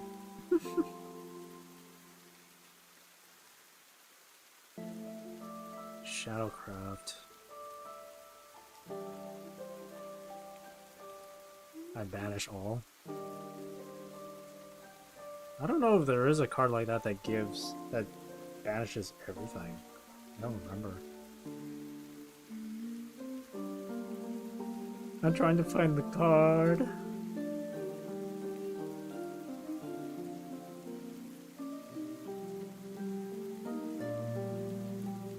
They have a lot of more cards that play into last word nowadays, though.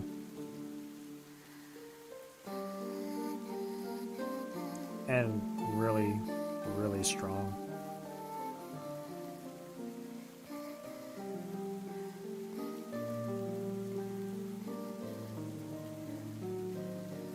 What is this character's name?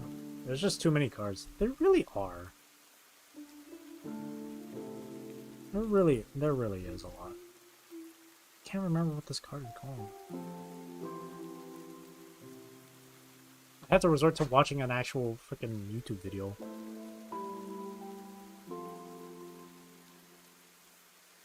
I need to see them summon the card.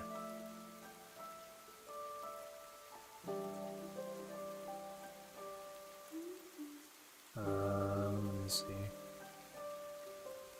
I don't remember. I don't like remembering them all. Some of them that were like really significant to me, I do remember. They did have this one pack release where what is it?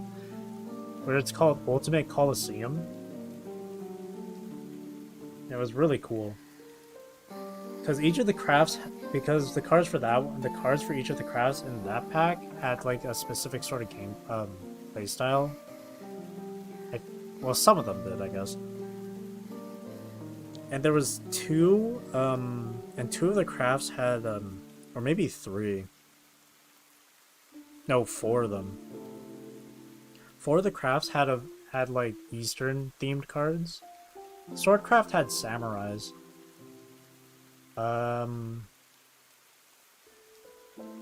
Dragoncraft had like Chinese themed like dragons or whatever, or warriors or fighters or whatever, or followers. Shadowcraft had Japanese like urban legends, like demons and ghosts and stuff. And Runecraft had like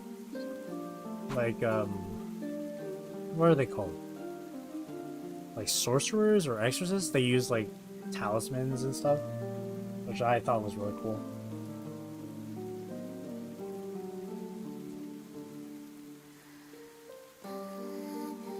For the other crafts though, I don't remember. Lightcraft had like these like I just like to summon snowmen and buff them. That's pretty good too. That's pretty memey.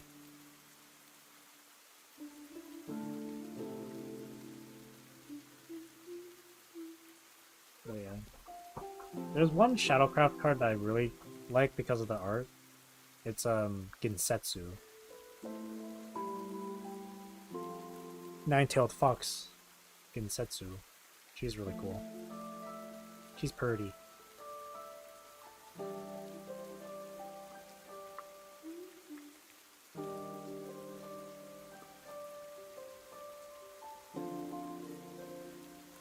I wasn't in the game when I played. Awesome. Oh, definitely. Yeah, the last time I played, they had a like prison-themed pack.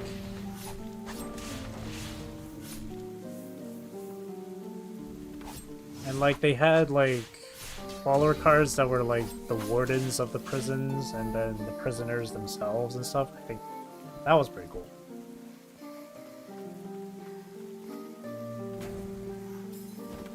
Okay, well.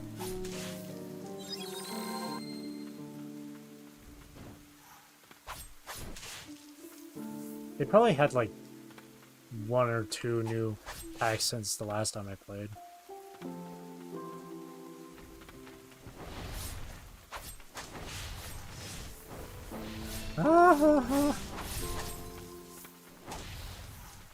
Projectiles everywhere. Let me just deal with the birds first.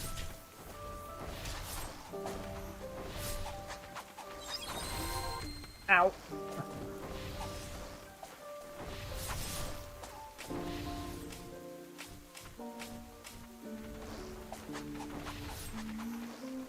Where's my dog?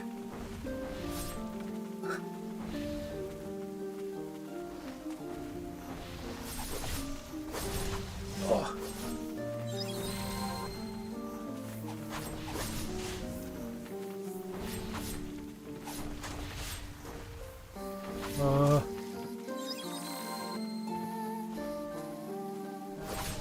Okay. That's not everything. I thought that was everything. Oh god, there's so many.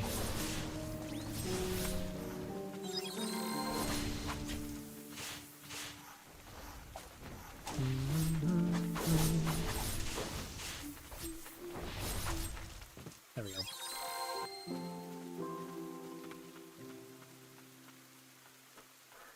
It only took me 5 heals.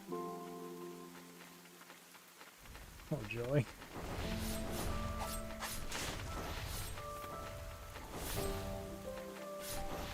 I couldn't double jump.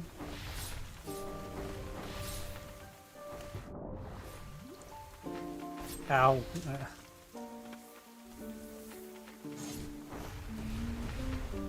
I couldn't reach that. There we go. Jump! Jump! Jump! Nice.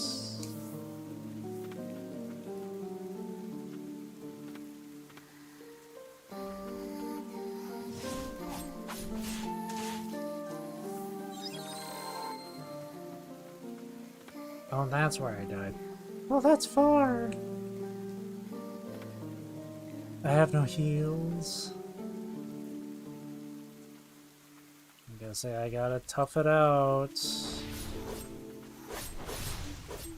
God The dogs in this New Game Plus are probably my nightmare here. They just attack so fast. Ah! Ow. Ow.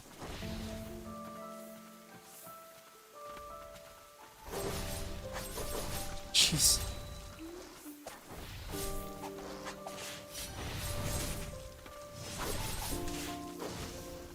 They are fast, wow. Yeah, that's what I mean about the speed and the enemies here in New Game Plus. They're so quick. I just never landed or parry it only. I don't know.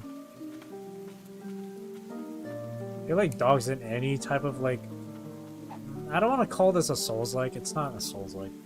Any dogs in that sort of game, it's just unbelievably annoying to deal with.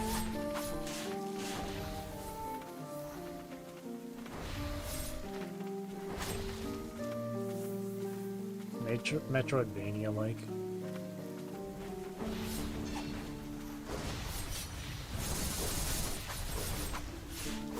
There we go. This game was listed as a Souls-like on the Steam page. Hey, hey.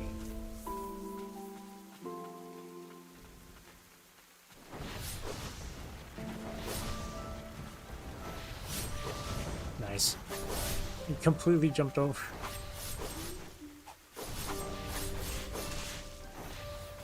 Combat reminds me of it. Lots of sides and stabs. Played a game like Icy. I think I've seen that game before in terms of like gameplay.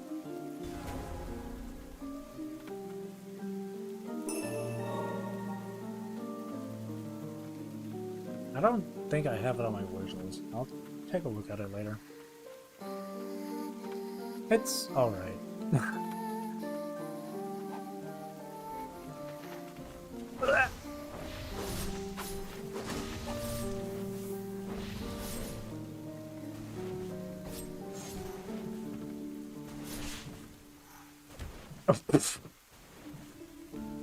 Please don't die. No!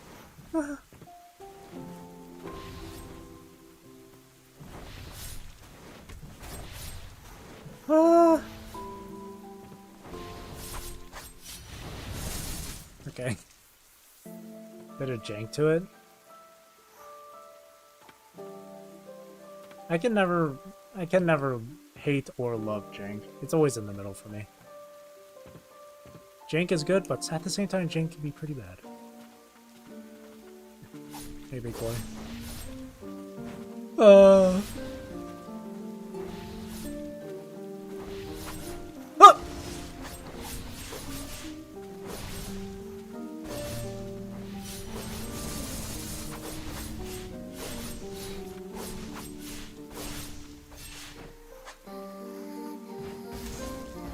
Uppercut. That was slick.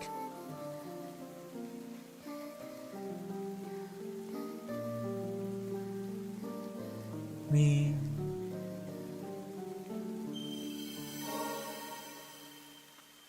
Any changes to her? No. I guess it's like main story bosses that get the show to change.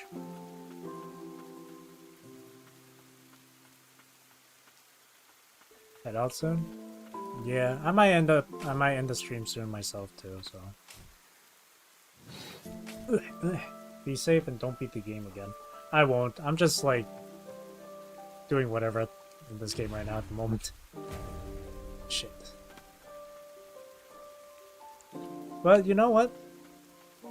Seeing as how you're about to head out, I think this is a good stopping point for the stream too. Yeah, I'm just chilling. Maybe I'll play this game off stream just to get the spirits maximum level. But most likely, I'm not gonna do that. I'm pretty satisfied. It was fun chatting. Sorry if it feels like we've always talked about Genshin or something. Oh no, that's completely okay. I don't mind talking about that kind of stuff. It's always, if it gets repetitive, you can. let me know. Nah, it's yeah. I'll always let you know if something gets really repetitive in terms of topics. But it's fine. I always want to like talk shit about Genshin, so and it's always nice to talk about these sorts of topics with someone that can really like add to the conversation. It's nice.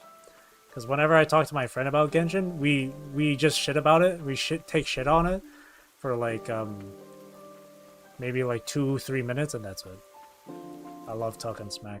I think everyone loves talking smack. But yeah, all right. That'll be it for me for tonight. The final stream of Ender Lilies. I enjoy the combos, so yeah, so it's always a pleasure. It's always nice talking with so many different people. One of the reasons why I enjoy streaming. Right, so final thoughts on this game. Awesome.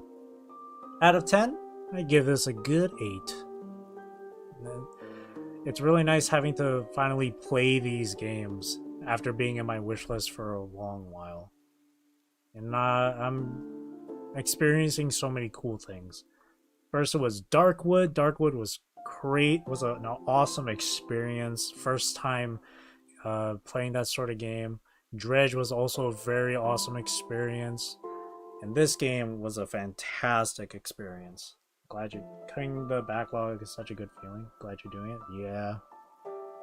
It feels good. I'm so excited for Dredge. And I need to finish watching Darkwood. Yeah, Darkwood took a while. Darkwood took a while, but it was a fun time. Your taste in games is top notch. I'm gonna make that emote. I'm just gonna call that emote top notch. But thank you. Yeah, I like RPG games. I really enjoy JRPG games. Of course, I enjoy. I'm not so much of a horror kind of gamer, kind of guy. So Darkwood was kind of like my first experience, and kind of Dredge. It's long for an indie game. It stands for top notch. Peak, Kino. Peak is pretty good. Top notch is I like top notch better. But yeah, with Darkwood and Dredge, they both had the Lovecraftian take, and I'm someone who is always so fascinated by anything Lovecraft themed or related. That's why those games I played, it's fantastic. I like to read it as Chef's Kiss. That's actually a good one too. I don't imagine it as Chef's Kiss because I can see it clearly. It's like the index and thumb. But with Chef's Kiss, it's your thumb and all 4 fingers. So that would be Chef's Kiss. But it kind of works as Chef's Kiss.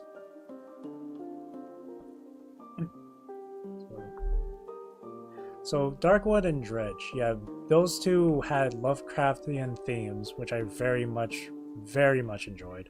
This one, not so much. A tiny bit because of the whole people going mad and stuff. But that was about it.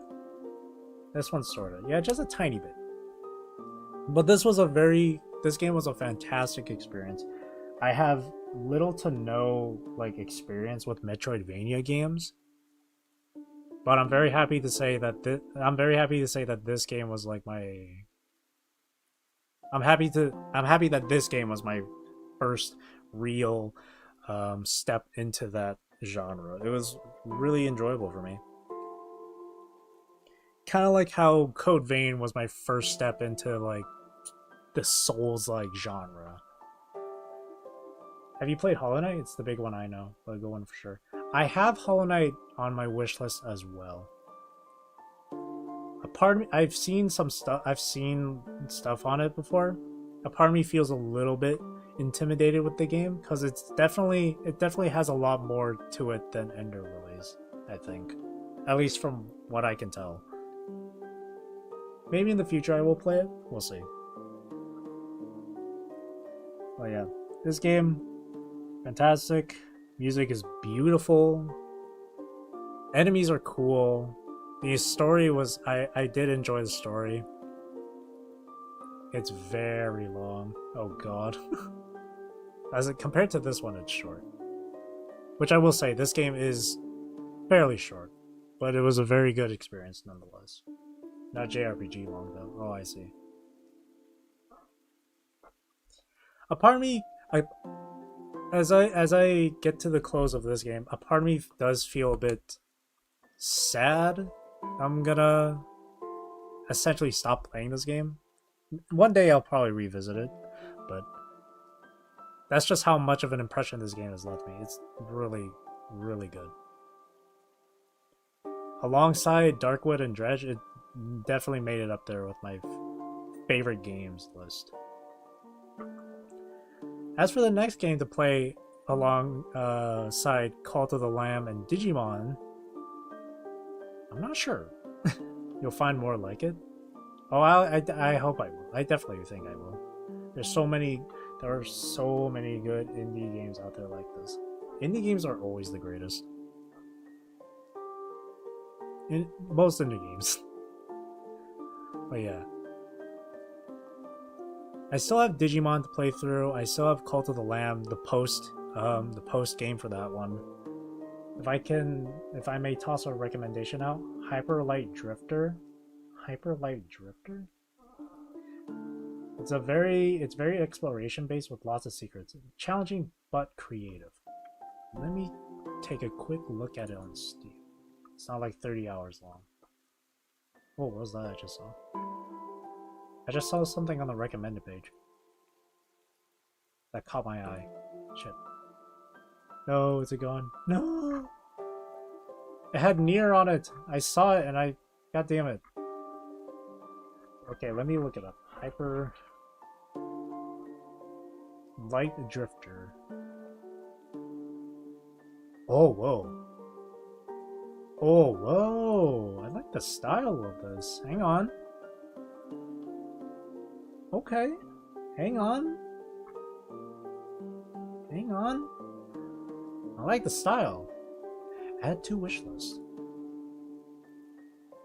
Thanks, refresh. Pixels are great. I played this back in high school.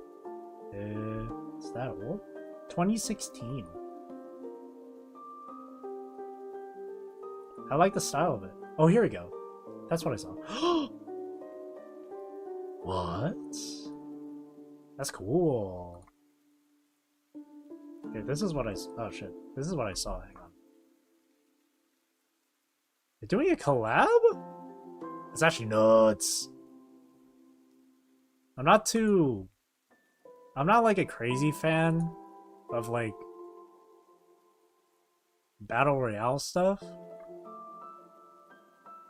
Seeing Nier though is just more than enough for me to want to check it out. Naruka Blade Point is a good game, I hear. It looks pretty cool. It's a nice little like change to a battle royale. Combat looks fun. It does look enjoyable. It's like close combat stuff for a battle royale, which I think is really cool. The only other like battle royale I play a bit is like Apex Legends, which I do want to get better at. But that's what I saw. A Hyper Light Drifter, yeah. If it goes on sale sometime in the future, I'll end up buying it. Maybe. Alright, so like as I was saying, Digimon Cult of the Lamb is what I'm currently working on right now. Digimon, I'm kind of like halfway finished with the story on that one. Cult of the Lamb, I'm in the post game. So now, gotta figure out... But now that I'm done with Enderways, I gotta figure out what to do next. I'm looking at my wish list here. Not sure what to go for.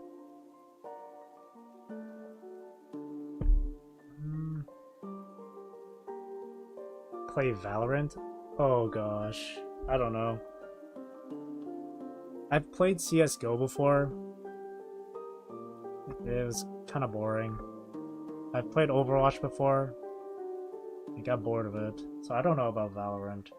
Seeing as Valorant being like a freaking love child of Overwatch and CSGO.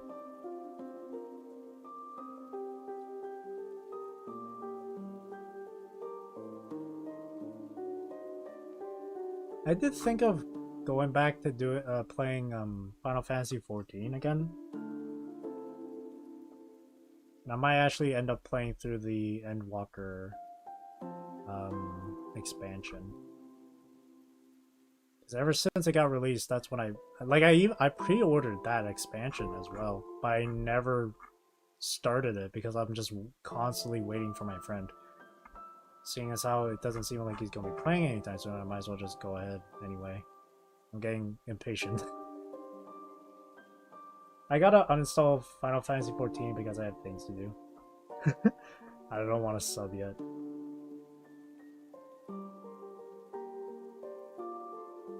Game's taking up like 200 gigabytes on my CPU. Jesus.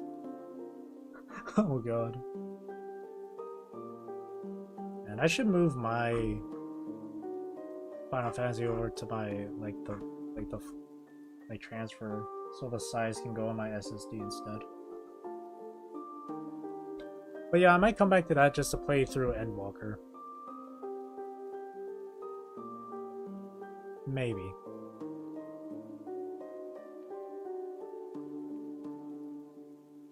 And looking through other games here. I also have my PS4, where I don't know what to do on that. I do have games on my PS4 that I haven't finished yet, but I don't know if I want to play them.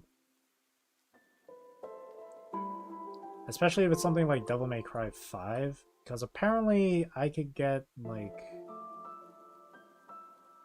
a copyright strike just because of the music. Same thing with Nier. I really want to play Nier Replica on stream, but that sucks. Yeah. Devil May Cry has a lot of bangers. A lot of banger tracks, but that sucks.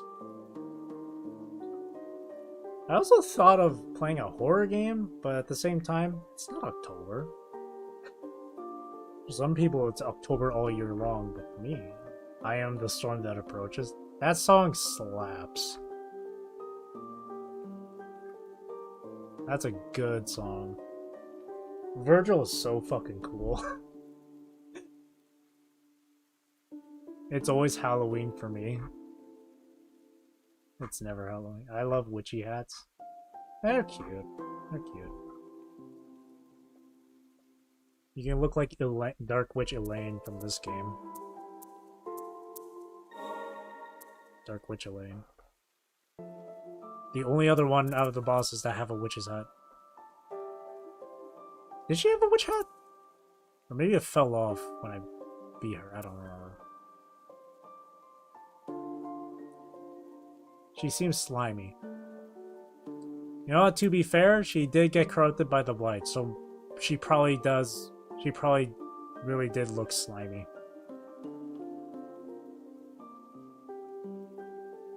Thought she was a goo monster? Well, okay, when she's looking like that, yes. Dress up like Muriel. Just this giant abomination of a creature.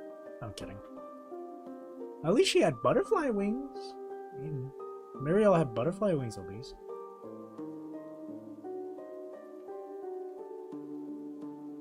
Maybe I should play another Metrovania.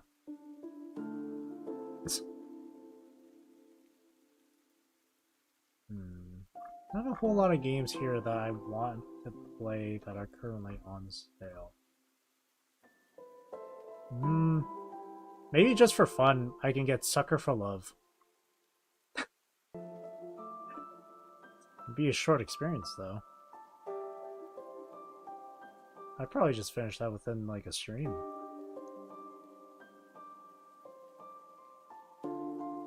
Papers, Please is also on sale. That sounds funny. Sucker for Love? It's a, A Cthulhu dating sim. Except Cthulhu is a girl. Hatoful boyfriend. I've heard of that. No, let me see. What is this? You've been accepted as the only human student at the prestigious St. Pigeonations Institute, a school for talented birds? Roam the halls and find love in between classes as a sophomore student at the world's greatest pigeon high school?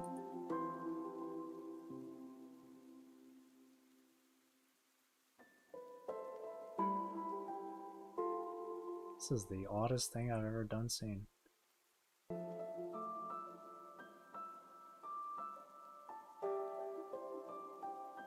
Literally is a bird dating sim.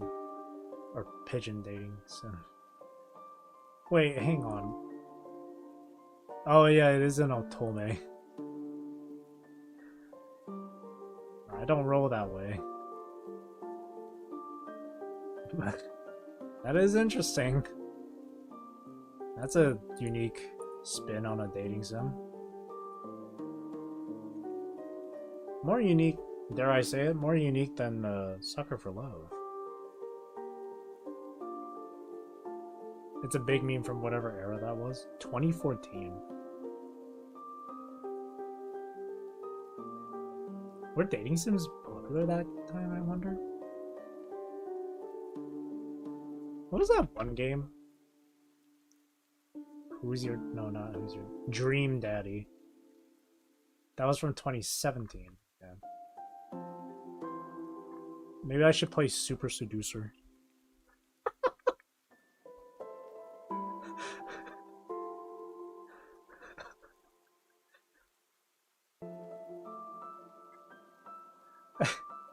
What about Super Seducer? I remember watching videos, a playthrough on Super Seducer. It's the funniest shit ever. Yeah, Super Seducer, it's hilarious. It's one of those Choice Matters types of Choice Matter games. It's also a dating sim, and it does have, and it is a bit mature, but it's overall really funny. Is this like Crush or what? Here, I'll show it. This. Film, yeah, I don't know what FMV stands for, but yeah, I remember watching someone's playthrough of this. It was so freaking funny.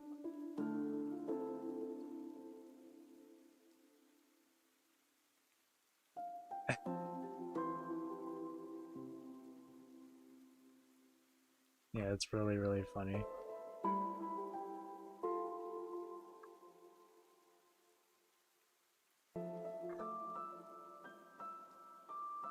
Full motion video. Oh, I see.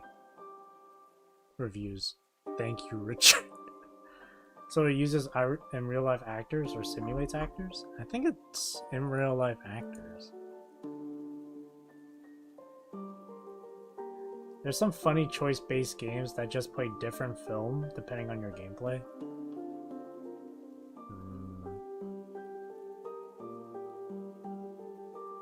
There's also a sequel to this game. Rated M for mature. The Natural audiobook? Over 15 years worth of seduction tips and secrets. That's funny.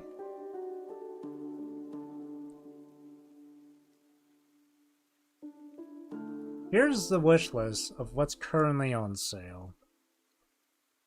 I sorted from cheap, lowest price to highest. Sucker for Love. I was thinking of getting Digimon Survive here, and then keeping it until I finish Hacker's Memory. I was thinking of doing that.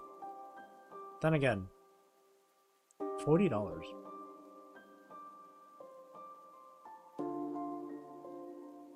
Thymesia. It's a Souls like. I don't know about that one. Conception Plus. Yeah. My friend recommended Conception to me. That's why here's Conception 2. He recommended it to me. This has been on my list for like since 2019. It's funny in a way. Isn't the concept of this like you have children with these girls and then you use the children to fight? You build your children to clear dungeons. Okay, yeah. So that is it, yeah.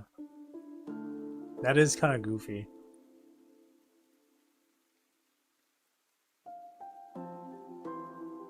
Yeah, my friend told me. I think it commits to the bit, which I respect. Yeah, the reason why my friend recommended it to me was because he mentioned to me like there was a yandere type of girl, and I was like, sign me up. Or like a crazy girl or something.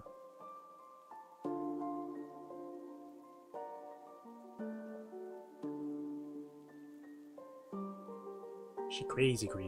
She gray. I could also play Cassette Beasts, which is essentially Pokemon. Another creature capture. Oh, that's cute. What's that name? Dandelion? My friend loves Cassette Beasts. Great game. I saw one of the major boss fights. Pretty neat. Ooh. Okay, I'm tempted now. Ends in 12 hours. I might just pick this up. Hey man, if Nintendo wants to piss on people for, you know, playing their games, why not play a game that's like theirs? Loophole. That's why I'm playing Digimon. I might actually pick up Cassette Beasts. That might be the next game, actually. That actually might be the next game. Just make your own Pokemon. Exactly.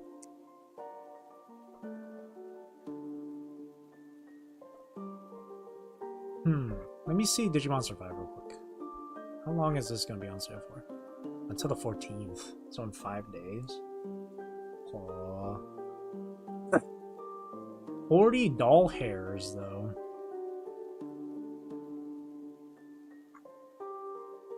If I do this combined with Cassette Beasts, that's 60. Don't stop. Don't show me this.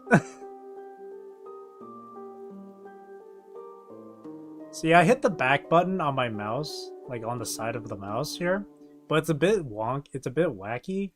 When I hit the back button, it sometimes backs me 2 pages.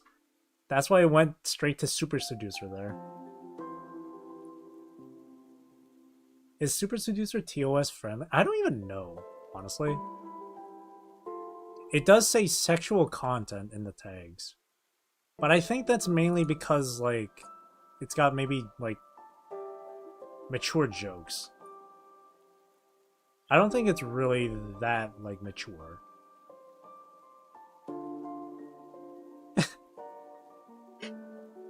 This would be hilarious. Play.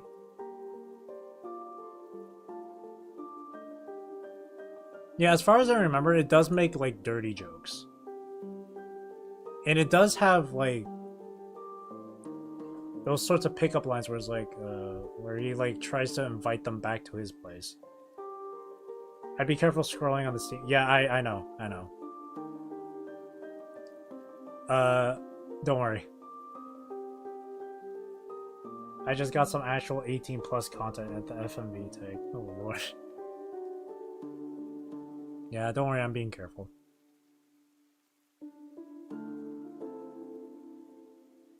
I got jump scared. A jump scare from an 18 rated game.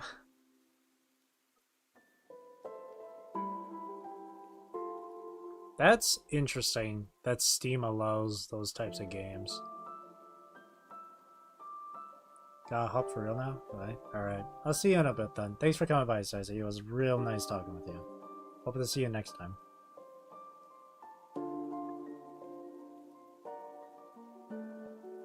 Okay. Have a good rest of your day or night. Right. So back to this. So, Ender Lilies. It's the end of Ender Lilies. I'm gonna miss it. I don't think there'd be some sort of like DLC or sequel to this. Maybe there will be, who knows? It'd be really cool if there was. This game was fantastic. It was beautiful. It was really cool. I liked the post-apocalyptic setting it has. The story was interesting to me. Some stuff was a bit jarring, like Honir was an absolute terrible fight for me. And some enemies were kind of just, eh. But for the most part, it was really good. I said it earlier, but out of 10, I'd rate this 8. It was really great. Fantastic experience. And I'm very, very happy and satisfied that this was my real first entry into the Metroidvania genre. So that makes me very happy. This was a very awesome experience. I loved it. Every moment.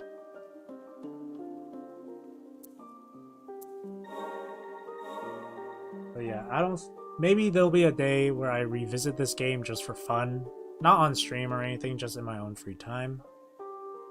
But that's another game down. Right there next to Darkwood and Dredge. That's another game down.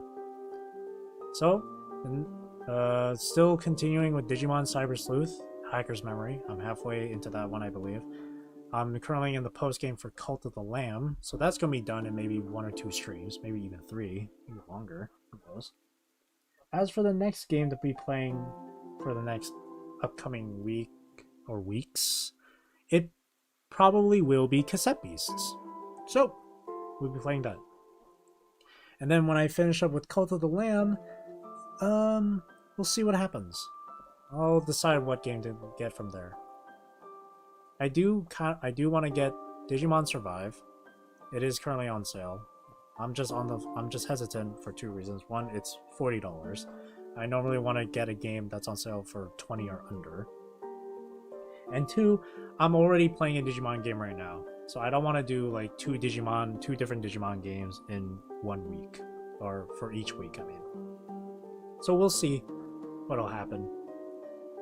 I don't think I'll be able to finish Cyber Sleuth by the time the sale for Survive ends.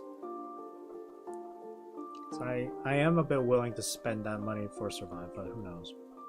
But yeah. The next game on the list will be Cassette Beast, and then for after Cult of the Lamb, I'll have to decide at some point. Maybe I'll do a return to Final Fantasy like I mentioned before. So we'll see. But that'll be it for tonight's stream. Thank you for watching. Thank you for chilling with me. Thank you for chatting with me. I hope you enjoyed. I appreciate it. I hope you have a great rest of your day or night wherever you are in the world. Take care, stay safe, drink plenty of water. That's the end of this one. That's the end of, just like it says in the title here, Journey's End. So, tomorrow's my birthday. I'll come back with Digimon. So, I hope to see you there. Alright. Bye-bye.